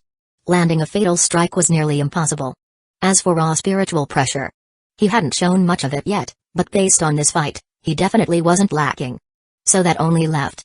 This makes the third time, I think. Anohana slowly sheathed her sword. Then, she reached up and began to untie the braided bun over her chest, revealing the blade-shaped scar on her collarbone. Her entire aura shifted in an instant. From graceful healer to bloodthirsty warrior. She took hold of her Zanpakuto again, narrowing her eyes at Ryo. In all these years, you're only the third man who's ever pushed me to go all out. Oh? I should be honored then. Ryo raised an eyebrow, then grinned as he gripped his blade tighter. In that case. If I survive this. How about we go out sometime? Anohana raised an eyebrow, her tone softening slightly again, a confession through combat? Surprisingly. I kinda like it. She smiled as she lowered her blade. Bunkai. Minazuki. A torrent of crimson blood erupted, swallowing everything around her. The Rishi barrier sealing the area shattered like glass beneath the pressure of her full release. In that instant, a hole was blasted into the sky above Siriite AI by her raging spiritual energy. Elsewheres. What the hell? At the Senzoku, captained by Akiyakachiki instinctively clenched his fists. High above Siriite AI, Ichigo Kurosaki shot into the sky, shouting. Rukia. In Division 1's main hall, Yamamoto turned southward, frowning. In Division 4's medical ward, Kenpachi Zaraki gritted his teeth, trying. And failing. To grip his sword. He let out a furious roar. Damn it. Of all times. I can't find now. In the Division 5 patrol sector.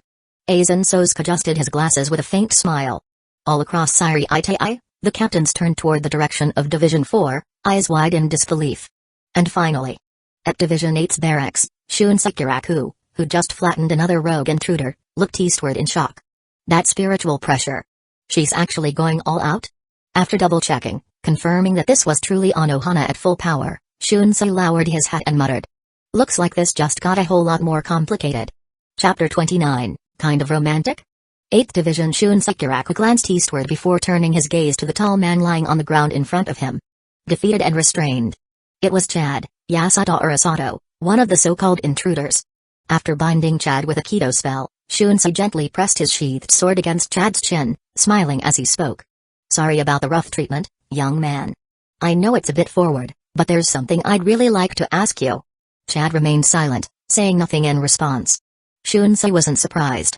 This man, who came at him alone and without any killing intent, wasn't strong enough to pose a real threat, but Shunsei couldn't help but admire the guy's courage. A real man, in his eyes. And a man like this? Definitely the kind who cares deeply about his friends. With that in mind, Shunsei flashed a soft grin. Are you sure this is the smart move? All captains in the Siriite AI have now been given permission to release their Zanpakuto. Meaning people like me will be actively hunting down your friends. If you don't cooperate, well, they might get killed. On the other hand, if you're willing to talk, I might be persuaded to go easy on them. Seriously? Now you're just threatening him? Shunsei's lieutenant, eyes Nanao, muttered disapprovingly from the side. After all, the moment the intruders were declared enemies, they were essentially placed on the Siriite AI's kill-on-sight list. To then try and bargain with one of them for intel? It was honestly a little tasteless. Shunsei shot her a sidelong glance and gave her a wink, teasingly. Oh, come on, Nanao-chan, I mean it this time. She didn't respond. Just stood silently, arms crossed. Meanwhile, Chad, who had been struggling with the decision internally, especially after witnessing firsthand the sheer power Shunsei possessed, finally gave in. Worry for his comrades weighed heavily on him. What do you want to know? he said, voice low and heavy. Shunsei lowered the brim of his straw hat and chuckled. Your group's objective, the members involved, and their abilities. I'll only tell you our objective. Chad replied bluntly. Shunsei narrowed his eyes, but nodded. All right. Fair enough. Chad spoke slowly, each word grounded in conviction. We came to the Soul Society to save a friend. Rukia Kachiki. Who's been sentenced to execution. What? Nana was stunned. That's why you broke into the Syriite AI? And even killed a captain? Killed? A captain? Chad blinked in confusion. That can't be right. Our plan was to avoid combat with captains at all costs. If any of my friends ran into one, they were supposed to retreat immediately. Don't give me the crap. Nanao started, but Shunsei raised a hand, gently stopping her. That's enough, Nanao. She hesitated, then sighed and stepped back. Shunsei, now serious, looked Chad over carefully and murmured. Man. I've got a bad feeling about all this. And I really don't want to be right. Rukia Kachiki. A chill ran down his spine. The adopted daughter of the Kachiki clan was being executed for giving her powers to a human. That alone had left a sour taste in Shunsei's mouth.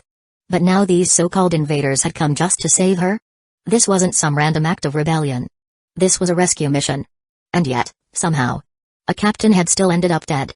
There was no way this was all just coincidence. Someone else was using this chaos to move in the shadows. As Shunsei pieced things together, two overwhelming spiritual pressure suddenly erupted from the direction of the Senzaku. He immediately turned his head. Captain Kachiki? And the other one? The intruder who took down Zaraki? Eyes narrowing, Shunsei refocused on Chad. Among your group, who's the strongest? This is important. Please answer. Is it a Quincy? Chad hesitated before finally replying, vaguely. The Quincy is strong. But there's someone even stronger. Though even he knows better than to face a captain head-on. I figured as much. Shunsei sighed heavily.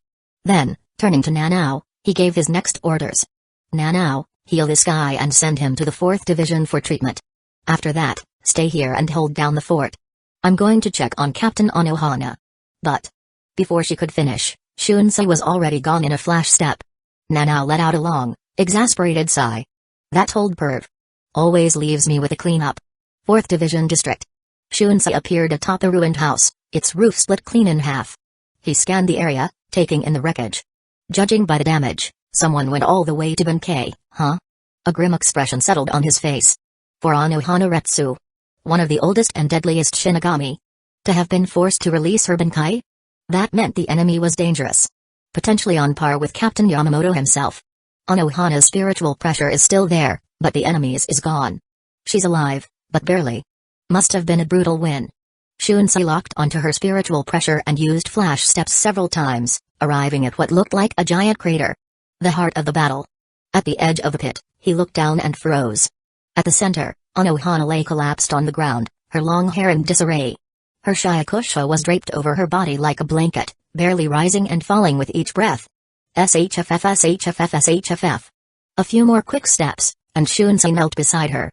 Seeing that her clothes were still mostly intact, he let out a small sigh of relief and gave a sheepish grin. Still breathing, huh? Can't believe someone actually pushed you this far, Captain Anohana. He trailed off mid-sentence. Blood was seeping from underneath her uniform. A lot of it. Her clothes are fine, so. How is she bleeding this much? He muttered, eyes wide. The sheer volume of blood. It looked like someone had sliced her clean in half. Oh. It's you. Anohana's voice rasped from beneath the cloth. She turned her head slowly toward him. Give me a second. My vocal cords still need a bit more healing. Shunsei stayed quiet, watching her closely. Once she seemed stable enough, he asked softly, You lost? Yeah. Her voice had regained some strength. And to his surprise, she was smiling. How? He asked immediately. He was faster. Stronger. Reacted quicker. Recovered faster. His spiritual pressure completely overwhelmed mine. Of course I lost. Anohana's face was pale, but some color was slowly returning as she continued treating herself with Kido. You're joking. You had to have gone Benkei, right? Shunsei looked genuinely stunned. Anohana's Benkei, Minazuki, was a terrifying ability. Anything her blade touched melted into blood, which not only damaged the enemy but also healed her at the same time. Paired with her mastery of over 8,000 styles of swordsmanship, there were probably only 2 people in Soul Society who could match her in a fair fight, Yamamoto and Zaraki. Post-release. And now? Lying flat on her back, Anohana let out a dry, bitter chuckle. My Bankai couldn't even break through his defense. Shunsei opened his mouth, but no words came out. Not even Anohana's Bankai could get through? Was this guy's ability absolute defense? As Shunsei fell into stunned silence, Anohana actually started smiling more. She began humming a little tune, her tone light, almost satisfied. My blade might have created a monster.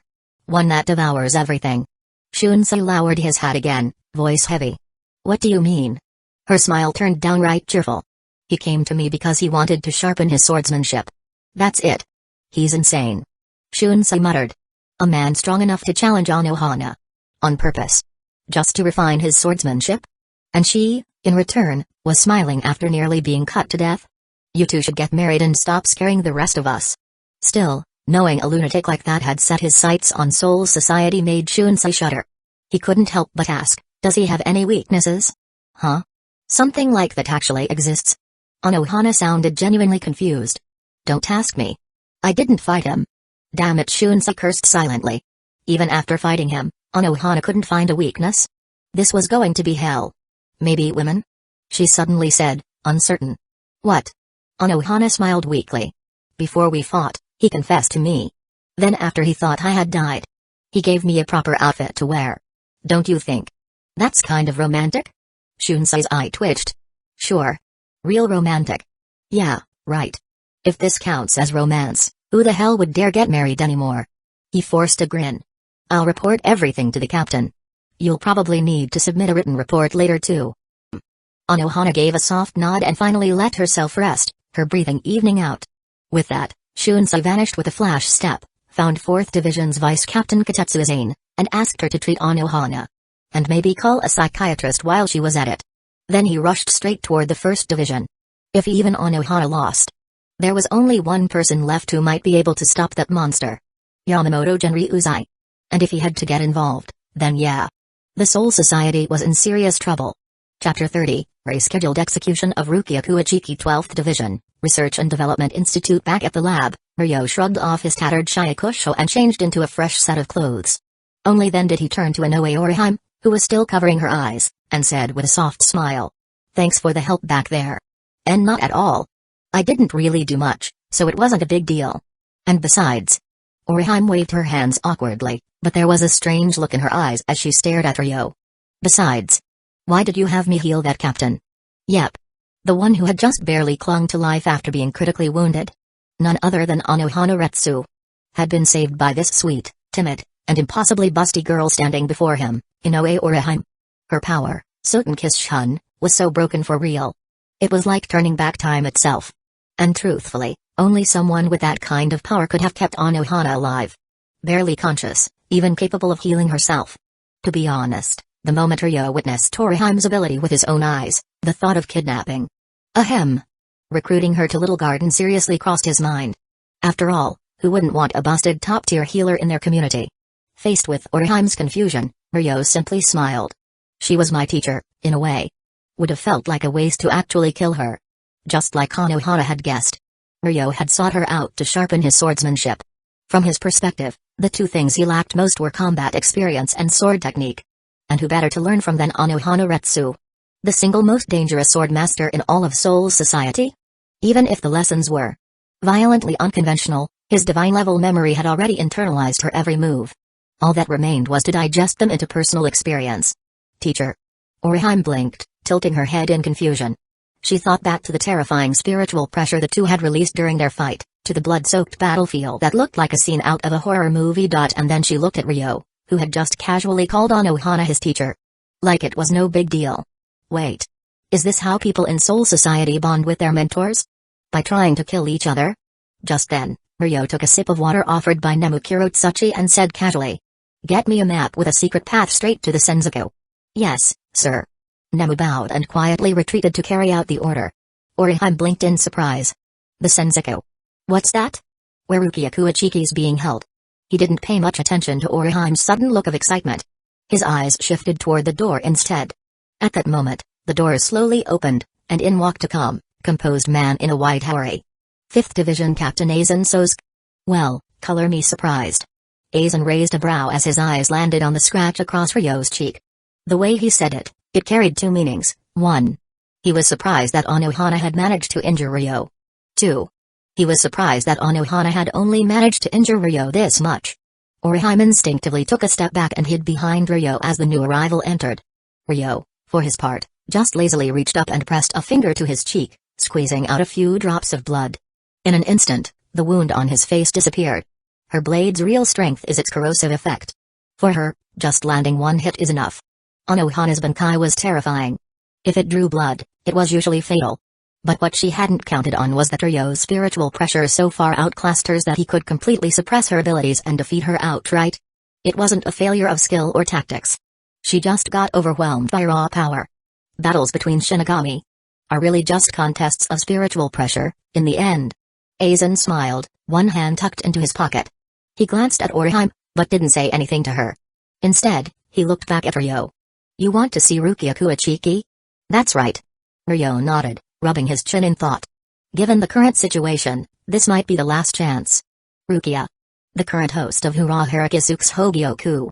Ryo was genuinely curious about her, especially since she was the female lead in the original story. But more importantly, after his battle with Anohana and Ichigo's chaos at Soul Society's gates, the 13th Division of Imperial Guards were definitely going to make a move soon. And that likely meant Rukia's execution would be pushed forward. If he wanted to see her, the next few hours might be his only window. "I understand." Aizen adjusted his glasses, turned toward the door, and said, "By tonight, I'll be dead. Next time we meet, we'll probably be at Sokioka Hill." That was where Rukia's execution was set to take place. Which meant Aizen's plan was entering its final stage. Ryo raised an eyebrow and asked, "Not planning to take out a few more captains while you're at it?" "No need." Aizen chuckled. "The new world will still need people to run it." "Wow. You really think the moment you take the throne, all the Shinigami will just bow and serve you? That's some next-level arrogance." Ryo scoffed inwardly, but didn't say anything out loud as Aizen left the lab. As the door closed, Orihime peeked out from behind Ryo and nervously asked, Who was that captain just now?" "You ask too many questions." Ryo shot her a glare, then looked down and snorted. "Figures. All that fat has gone to your chest. You've got nothing left for your brain." Orihime froze for a second, then looked down at herself. And her face turned bright red. That's not true. I eat walnuts and brain-boosting food all the time." "Wait, you actually took that seriously?" Ryo gave her a weird look, then cut her off before she could argue back. "Get ready. It's time to go meet Rukia Kuachiki." "Why yes, okay." Orihime nodded quickly. First Division, Council Hall. Yamamoto sat silently in the center seat, his eyes fixed on the empty chamber. A black butterfly, Jigakucho, perched on his hand, delivering news. So Anohana was defeated. The intruders are targeting Rukia. And someone is pushing for her execution behind the scenes? And the one who killed Mayuri wasn't one of the intruders. But someone else? How ridiculous. That brat Kiraku didn't even notice he was being fooled. A fake Quincy? A mysterious Shinigami in disguise? Ridiculous. More likely some Quincy playing dress-up. Trying to deceive him with this nonsense. What, did they think Yamamoto Genryu's eye had gone senile? But then again, a Quincy strong enough to defeat Anohana? There was only one possibility. Yamamoto slowly stood and walked toward the window, overlooking the Siriite AI. "What? This has your fingerprints all over it. I was too soft back then. But this time, there won't be a second chance." Not long after, a Jigakucho spread the news across the Soul Society. Notice, regarding the execution of former 13th Division member, Rukia Kuachiki, the time of punishment has been rescheduled. New date, tomorrow morning, 8 a.m., at Sokioka Hill. 13th Division Barracks. Yukitake Joshiro stared at the butterfly fluttering before him. He covered his mouth and coughed twice. Cough cough. Moved up again? Not even the day after tomorrow. The commander-captain must be trying to lure all the rats out in one sweep. But why? Why is he going this far against Rukia? At worst, her crime is worth maybe 5 years in detention. She was the adopted sister of Byakuya Kuachiki, the 6th Division captain, and a member of the 4 great noble houses. Even for serious offenses, people like her usually received some level of protection. Not to mention, giving Shinigami powers to a human wasn't even unprecedented. The last guy who did it? He got pardoned, and a human was recruited into the 13th Division of Imperial Guards. So why was Rukia being treated like a criminal sentenced to death? Yukitake made his decision. Yoruichi Shioin. I'm trusting you. Outside, on the wooden veranda, a black cat scratched its fur and narrowed its golden eyes. Took you long enough to say it. Yoruichi grinned. Seeing that Yukitake had finally made up his mind, the cat-turned noblewoman smiled wide. Well then. Let's work together. Chapter 31, Miss Onionhead in the dim underground passageways beneath the Syriite AI. Ryo Yagami walked briskly through the wide, shadowy corridor, with Orihime Inoue following close behind. This passage was originally built for the stealth force of Division 2 to move quickly and discreetly, but Ryo was using it now as a shortcut to the Senzaku. As they ascended a flight of stairs, Ryo spoke quietly. We're almost there. Behind him, Orihime took a deep breath. She glanced at Ryo, who still wore the disguise of Ryu Ishida, then thought of Ichigo Kurosaki and the others, friends risking their lives to rescue Rukia Kachiki. The fact that their mission was now so close to success, thanks to someone whose allegiance was unclear at best, left her feeling more than a little conflicted. But by then, Ryo had already reached the end of the passage. He pressed his hand against the wall, activated a simple unlocking Kido spell, and gently pushed it open. The soft glow of dusk spilled into the tunnel as Ryo stepped out into the center of a cylindrical building. Orihime followed him out, and the hidden door quietly shut behind her. Ryo pointed to a spiral staircase ahead and said calmly, "Go up those stairs. That's where Rukia is being held." Orihime took another breath and gave him a deep bow. "Thank you." Ryo glanced at her with a smirk. "I never said I was here to help you rescue her." She didn't argue. Just replied quietly. "Still. Thank you for giving me the chance to try." Ryo raised an eyebrow, his tone turning a bit teasing. "You really want to save her that badly?"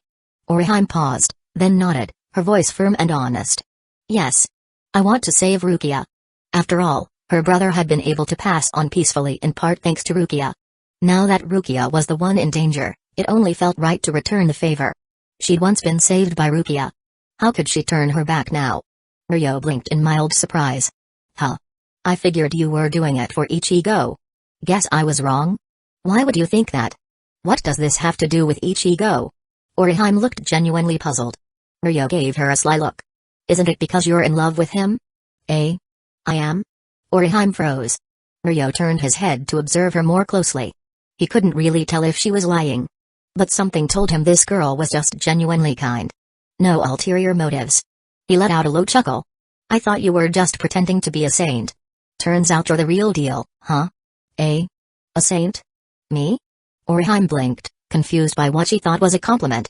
But Ryo didn't feel like chatting any further. His tone flattened as he said, "We're here." Orihime snapped back to the moment and realized they were standing in front of a large open doorway. Just beyond the door, on a wooden bridge connected to the chamber, stood 4 figures dressed entirely in white. Clearly guards. Orihime looked nervously between Ryo and the guards. "Wait. We're just going to walk in? Relax," Ryo said. "We've got a big boss on our side. Those guards can't even see us." With that, he stepped in. And saw her. Rukia Kachiki, kneeling on the ground, her hands nailed to the wall behind her. The moment she heard footsteps, Rukia lifted her head and looked at him. "Yotoda," Ryo said casually. He stared at the girl before him. Her onion-shaped hairstyle, sharp features, and that oddly delicate but resolute expression. "You're Ryu Ishida?" Rukia asked, staring at him with suspicion. It was then that Orihime peeked out from behind Ryo and greeted her softly. "Good afternoon, Rukia. Are you okay?" Orihime Inoue. Rukia's lips twitched slightly as she sighed. "I was already shocked to see that idiot Ichigo show up here, but now you too? Seriously? What the hell was Ichigo thinking?" She knew Orihime had awakened some spiritual abilities before she left, but dragging her into the Soul Society? That was borderline criminal. The whole thing felt like some reckless kid dragging his girlfriend into the mafia. And now, all she felt was a deep, gnawing guilt. Guilt that a girl in the prime of her life might end up dead because of her. Orihime walked up to her and touched the lock on the restraints. "Anyway, let's get you out of here." "I refuse." Rukia cut her off coldly. "Eh?" Orihime froze, clearly not expecting that. The princess, locked in the tower, felt more annoyed than grateful. "I came back here with full intention of facing my punishment. Why do all of you keep acting like I've been wrongfully imprisoned? You seriously think I've lived in the Soul Society for over 100 years and don't understand how its laws work?" But still." Orihime stammered, clearly flustered. "Isn't it too harsh to be sentenced to death just for giving Ichigo the power to save himself?" "What's so harsh about it?" Rukia replied with a chill in her voice. "This kind of punishment was always on the table. I accepted that from the start. But Orihime was never good at arguing, and now she was really panicking. Rukia, clearly done with the conversation, said firmly. That's enough. Go back. Tell Ichigo this. His reckless actions are only making things worse for me. And bringing shame to the Kachiki family. If these idiots kept charging ahead like this, they weren't just going to get her killed. They might all die. Even if her tone was harsh, she honestly hoped Orihime could talk some sense into them. Hot-headed fools didn't realize how big this game was. If they all got killed because of her, how could she ever rest in peace? Orihime looked from Rukia to the chains binding her, torn and unsure. Then Ryo finally spoke. Done catching up? Orihime turned toward him, eyes lighting up with hope. Ryo-kun, can you please help convince Rukia? Ryo. Rukia repeated, staring at the figure dressed like Ryu. Her expression twisted in confusion. He looked like Ryu. But he felt completely different. No soft, nerdy energy. No frailty. This man had a commanding presence. The kind that reminded her of her brother, Byakuya, when he got serious. Whoever he was strong. Ryo pushed his glasses up and spoke calmly. Miss Onionhead, I'm not exactly surprised by your attitude, but could you maybe tone down the self-righteous martyr act a little? Onionhead? Rukia's face twitched. This guy's mouth was even sharper than Ryu's. Her temple pulsed, and she forced a tight-lipped smile. Who are you calling self-righteous? Who else? Ryo smirked, then added. Tell me. Don't you think it's strange that something so minor would be a death sentence for you? Just because you're a lesser noble? Rukia froze. Chapter 32, Perfect Hogyoka. What are you trying to say? Rukia stared at the man in front of her, a vague sense of dread creeping into her chest. Her instincts screamed at her not to listen to what was coming next. And yet, another voice deep inside urged her to hear him out. The conflict between those feelings made her heart race.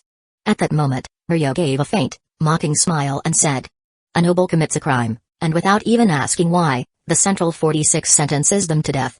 Are those the so-called wise ones? Is that really justice? Rukia opened her mouth to argue. But the words wouldn't come. She didn't want to agree with him. She'd been forcing herself not to think that way. Technically, giving her powers to a human was a serious offense. But the punishment? It shouldn't have been this severe.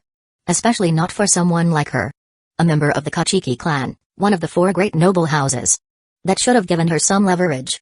That was one of the reasons she didn't hesitate to give Ichigo her powers back then. Because she believed it wasn't something she'd be executed for. And yet, she was dragged back to the Soul Society. By Byakuya himself. And scheduled for execution in a matter of days. How could any of that make sense? Ryo, watching her silence, chuckled softly. So you have thought about it? Rukia lowered her gaze, her voice filled with quiet resignation. It must have been the Kachiki clan. After all, I'm just the adopted daughter. Maybe. That's how Byakuya sees me too. She'd long suspected the clan never truly accepted her. So once she broke the rules, those old men who filled the Central 46, many of whom had ties to the Kachiki family, probably didn't waste a second throwing her under the bus. Maybe even Byakuya, her adoptive brother, felt the same way. You've got it all wrong. Ryo cut in without hesitation. You probably don't know this, but Byakuya's late wife, Hisana Kachiki, was your real sister. And he swore at her grave that he'd protect you. Do you really think a man like that would break a promise? Rukia froze, completely stunned. Hisana was my sister? And Byakuya, the one who always looked at her with that icy, unreadable face, had sworn to protect her at her sister's grave? Was this some kind of joke? Ryo, clearly not the type to care about dropping shocking truths, just laughed. Did you seriously think a no-name orphan could catch the attention of the head of the Kachiki clan and get adopted without a reason? Rukia's eyes widened slightly. Now that he said it, it did seem odd. She'd barely scraped her way into becoming a Shinigami. No impressive talent, no standout ability. So why did the Kachiki clan take her in during her academy days? Why had the elders only grumbled a bit instead of outright rejecting her? If her sister had been the wife of the clan head, then it all made sense. Even if she was just a relative, taking her in as an adopted daughter wouldn't raise too many eyebrows. The elders might complain, but at most it'd just be grumbling. Feeding one more person wasn't going to break the Kachiki household. But if that were true, then why was she sentenced to death? Byakuya had promised to protect her. The elders might not love her, but they wouldn't want the family name dragged through the mud.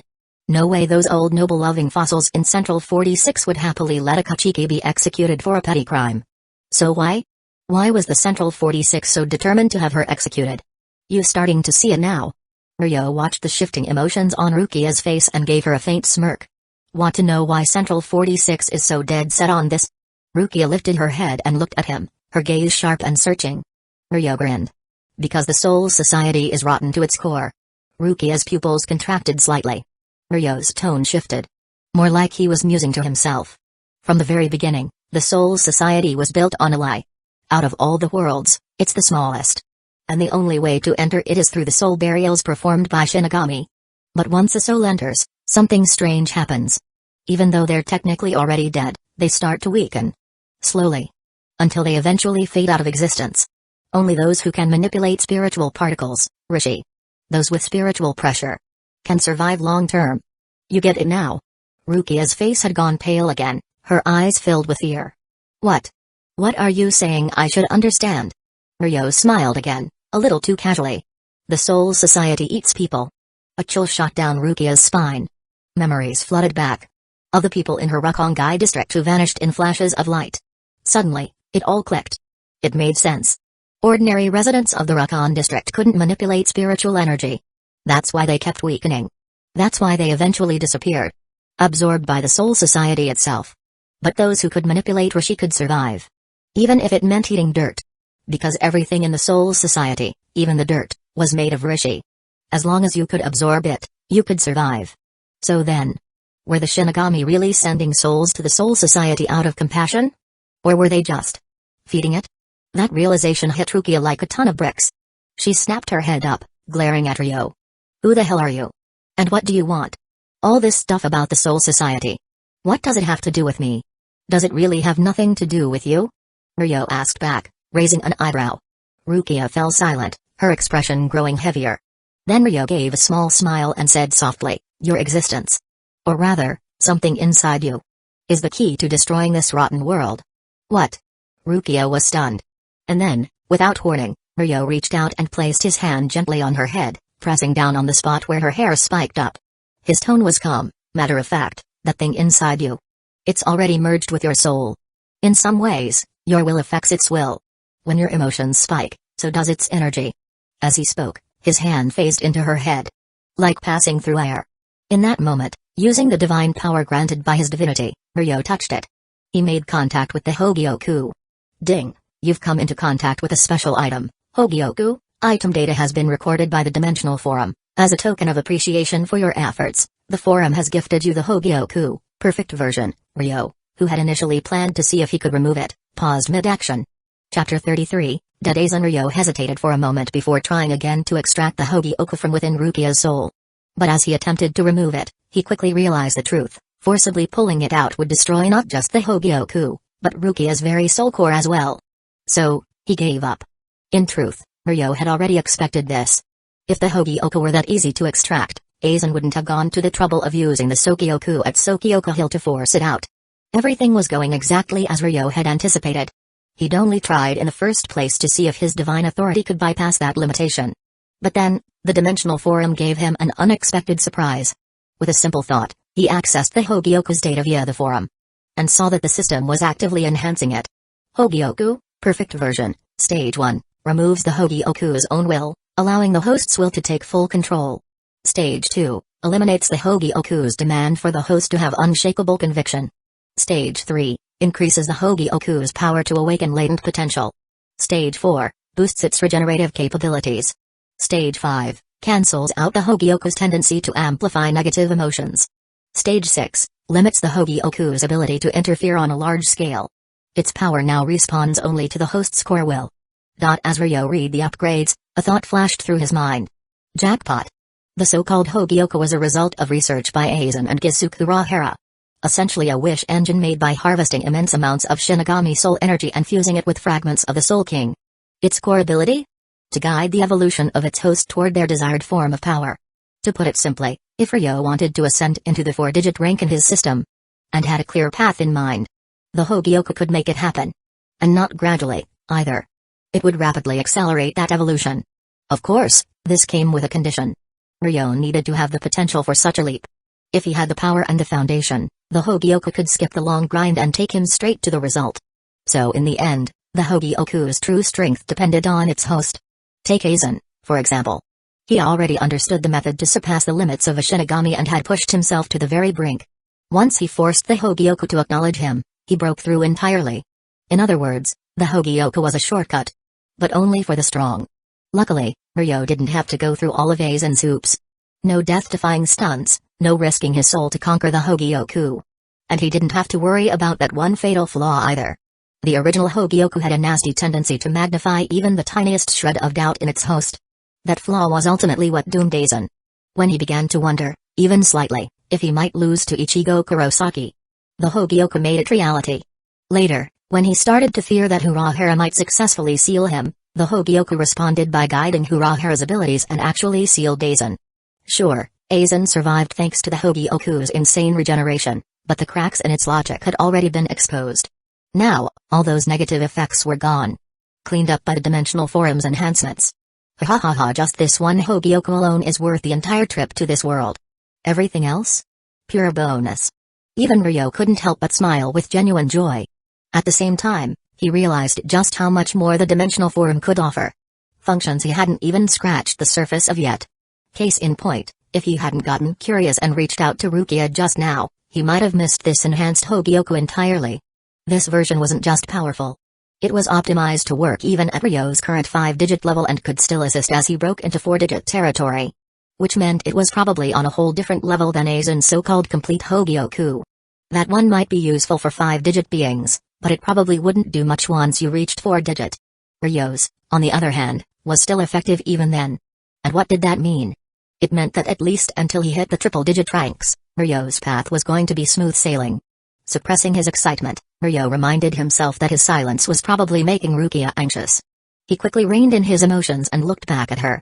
Just as he withdrew his hand from her forehead. Why? Rukia's face had gone pale as she stared at him. That suffocating feeling from earlier. Like standing face to face with death itself. Still hadn't left her. And yet, just like that, Ryo had pulled away. You were trying to take the thing inside me, weren't you? She asked. If I took it, you'd die. Ryo gave a light chuckle, then turned his back on her. Besides, I've got something even better. So I don't need what's inside you. And more importantly, I'm not interested in killing a stranger. Rukia was stunned silent. Before she could respond, Ryo had already started walking away, adding with a smile, oh, and just so you know. That thing inside you? Urahara Kisuke put it there himself. Rukia's face went even paler. Nearby, Orihime glanced between Rukia and Ryo.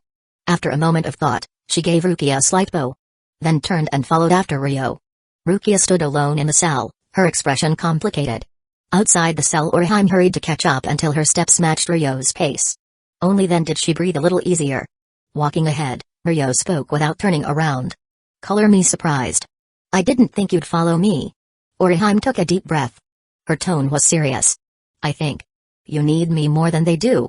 Ryo paused mid-step, looking back with mild curiosity. We barely know each other. You sure about that? Orihime nodded slightly, her voice steady.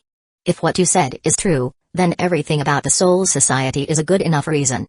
She hesitated, then added with a pained expression, my brother passed away recently. He was sent here, to Soul Society. Her voice dropped. I thought that was the best outcome. I see. Ryo murmured, starting to understand. Her brother had probably entered what she thought was paradise. Only to land in an even deeper hell. No wonder she looked like that. Maybe she came here partly to see how he was doing in the afterlife. But clearly, her hopes had just been shattered by Ryo himself. I should warn you. He sighed. Getting involved in this stuff could get you killed. But pretending I don't know anything. That's worse. Orihime replied softly. Ryo blinked, then chuckled. You're an interesting one, you know that? Fine. Stick with me for now. Orihime nodded, her mood visibly lifting. Then, jokingly, since we're comrades now, Ryo-san, I've got a teeny tiny favor. Would you mind? Let's hear it. Ryo said with a smirk. Can I see your real face? She asked carefully. She'd been dying to know what Ryo really looked like behind Ishita Ryu's features. Sorry. No can do. Ryo said cheerfully. Oh, come on. Why not Tilda? Orihime pouted.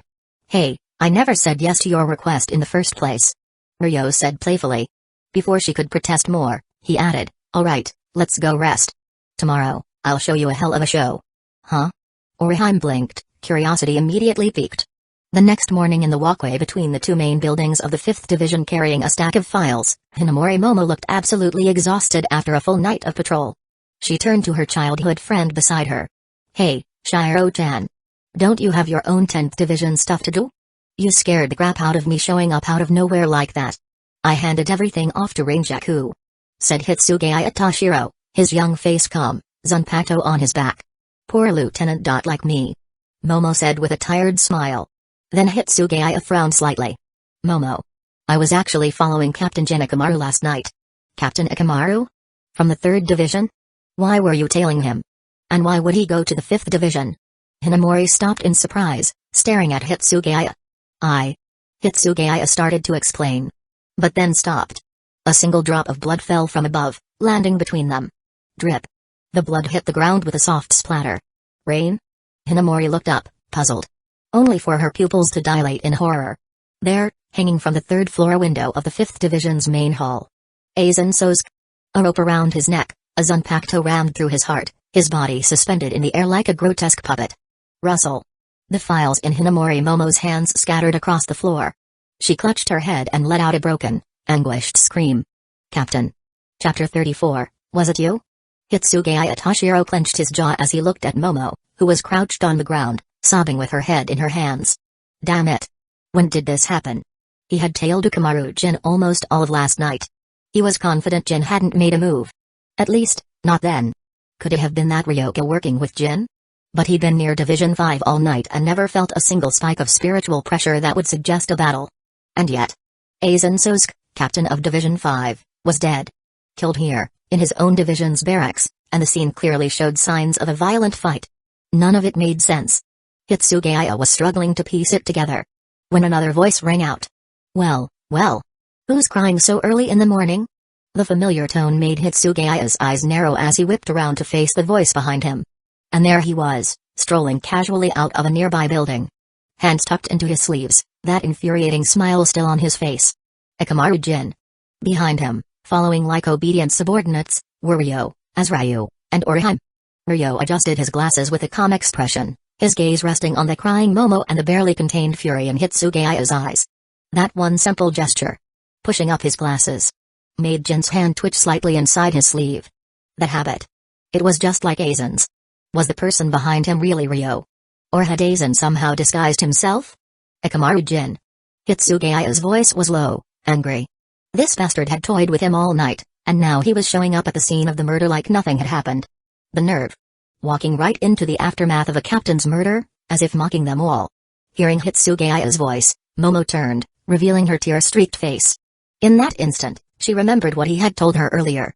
Without hesitation, she grabbed the hilt of her Zanpakuto, drew it, and used a flash step to launch herself at Jin. Ikamaru Jin. Jin kept his smile, calmly placing a hand on his sword hilt as if preparing to strike back. At the same moment, Hitsugaya placed his hand on the hilt of Hiran Maru and began to whisper. Bunkai. Jin's eyes snapped open, sharp and alert now. He knew exactly what was coming. If he made a move, he'd be fighting a captain ready to unleash their Bunkai. So he let go of his sword and used flash steps to dodge Momo's lunge, landing lightly on the second-floor eaves of a nearby building. Don't think you can run. Momo turned midair and released her Zanpakuto. As the blade transformed, a soft sigh echoed nearby. Get some rest, Momo. Kotetsu Izane appeared behind Momo and struck her hard in the lower back with a precise blow. Ugh! Momo doubled over, coughing up stomach acid from the sudden impact. Hitsugaya didn't move. He just watched in silence as Izane used Kido to restrain her. Jin, who had moved aside earlier, reappeared in front of Momo.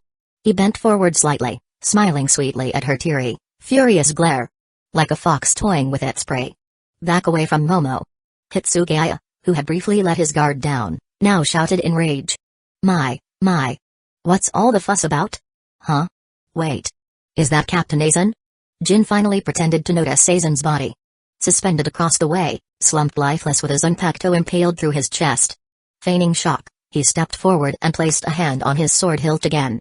Looks like someone's trying to frame me. Hitsugaya gritted his teeth and drew his sword an inch. Jin did the same. Their spiritual pressure flared instantly, clashing violently in the air and causing the very atmosphere to tremble. You two. Are you planning to get executed by the Captain Commander himself? A gentle voice cut through the tension. Anohana Retsu slowly stepped out from the building behind them, coughing softly into her hand. Oh dear. Captain Anohana. Jin let go of his sword again and raised both hands in mock surrender, still smiling. You were in pretty bad shape yesterday, and here you are walking already. Scary Anohana raised an eyebrow slightly, her tone mild but her gaze cold. I'm not nearly as remarkable as you, Captain Okamaru. I just dabble in healing, that's all. She turned her attention to Hitsugaya, her voice suddenly sharp. Hitsugaya, are you planning to violate the rule forbidding combat between captains? My apologies, Captain Anohana. Hitsugaya immediately released his sword and bowed like a scolded student. It wasn't just formality. Back in the Shino Academy, he'd been one of Anohana's students. Though he'd only studied the basics of healing Kido under her. Satisfied with his response, Anohana turned to the restrained Momo. Lieutenant Momo. You attacked a captain in public and released your shikai. According to the laws of Central 46, that earns you 1 month of confinement. Captain Okamaru, do you object? Despite addressing Momo, her eyes were locked on Jin. Everyone could tell what she was really doing. Making it clear this was the lightest sentence possible under the law. If Jin wanted to push the issue, Momo could easily be facing a sentence of 20 years or more. Anohana's move was deliberate, an attempt to protect Momo from further punishment. Well, if Captain Anohana says so, I'll go along with it. Jin said cheerfully. Hitsugaya exhaled in relief. With Anohana stepping in and Jin not pressing charges, Momo had dodged a bullet. Barely. But there was still the matter of Aizen's death. Just as Hitsugaya was about to speak again. I know. She sighed and looked up at the body hanging above them. Another captain dead, and all within a single day. Hitsugaya nodded, debating whether or not he should share what he'd learned with her. But before he could decide, Anohana turned her head toward Ryo. Tell me. Was it you, Mr. Ryo Yagami? Are you the one who killed Captain Aizen? The entire courtyard fell silent. Every eye turned to Ryo. Under their scrutiny, Ryo's lips slowly curled into a smile. Chapter 35, a challenge from Yamamoto. At those words, Hinamori Momo, her hands still bound by Kido, suddenly lifted her head and stared at Ryo. But when her eyes met his unfamiliar face, a flash of confusion passed through them. Ryo let out a soft chuckle, a smirk tugging at his lips as he tilted his head toward Anohana Retsu. I'm honestly surprised. I thought you'd play along and not expose me, Captain Anohana. Maybe it's because I have far too many questions right now. Anohana replied, calm as ever, after a brief cough. On the other side, hearing the name Ryo Yagami made Hitsugaya Toshiro tighten his grip on his sword.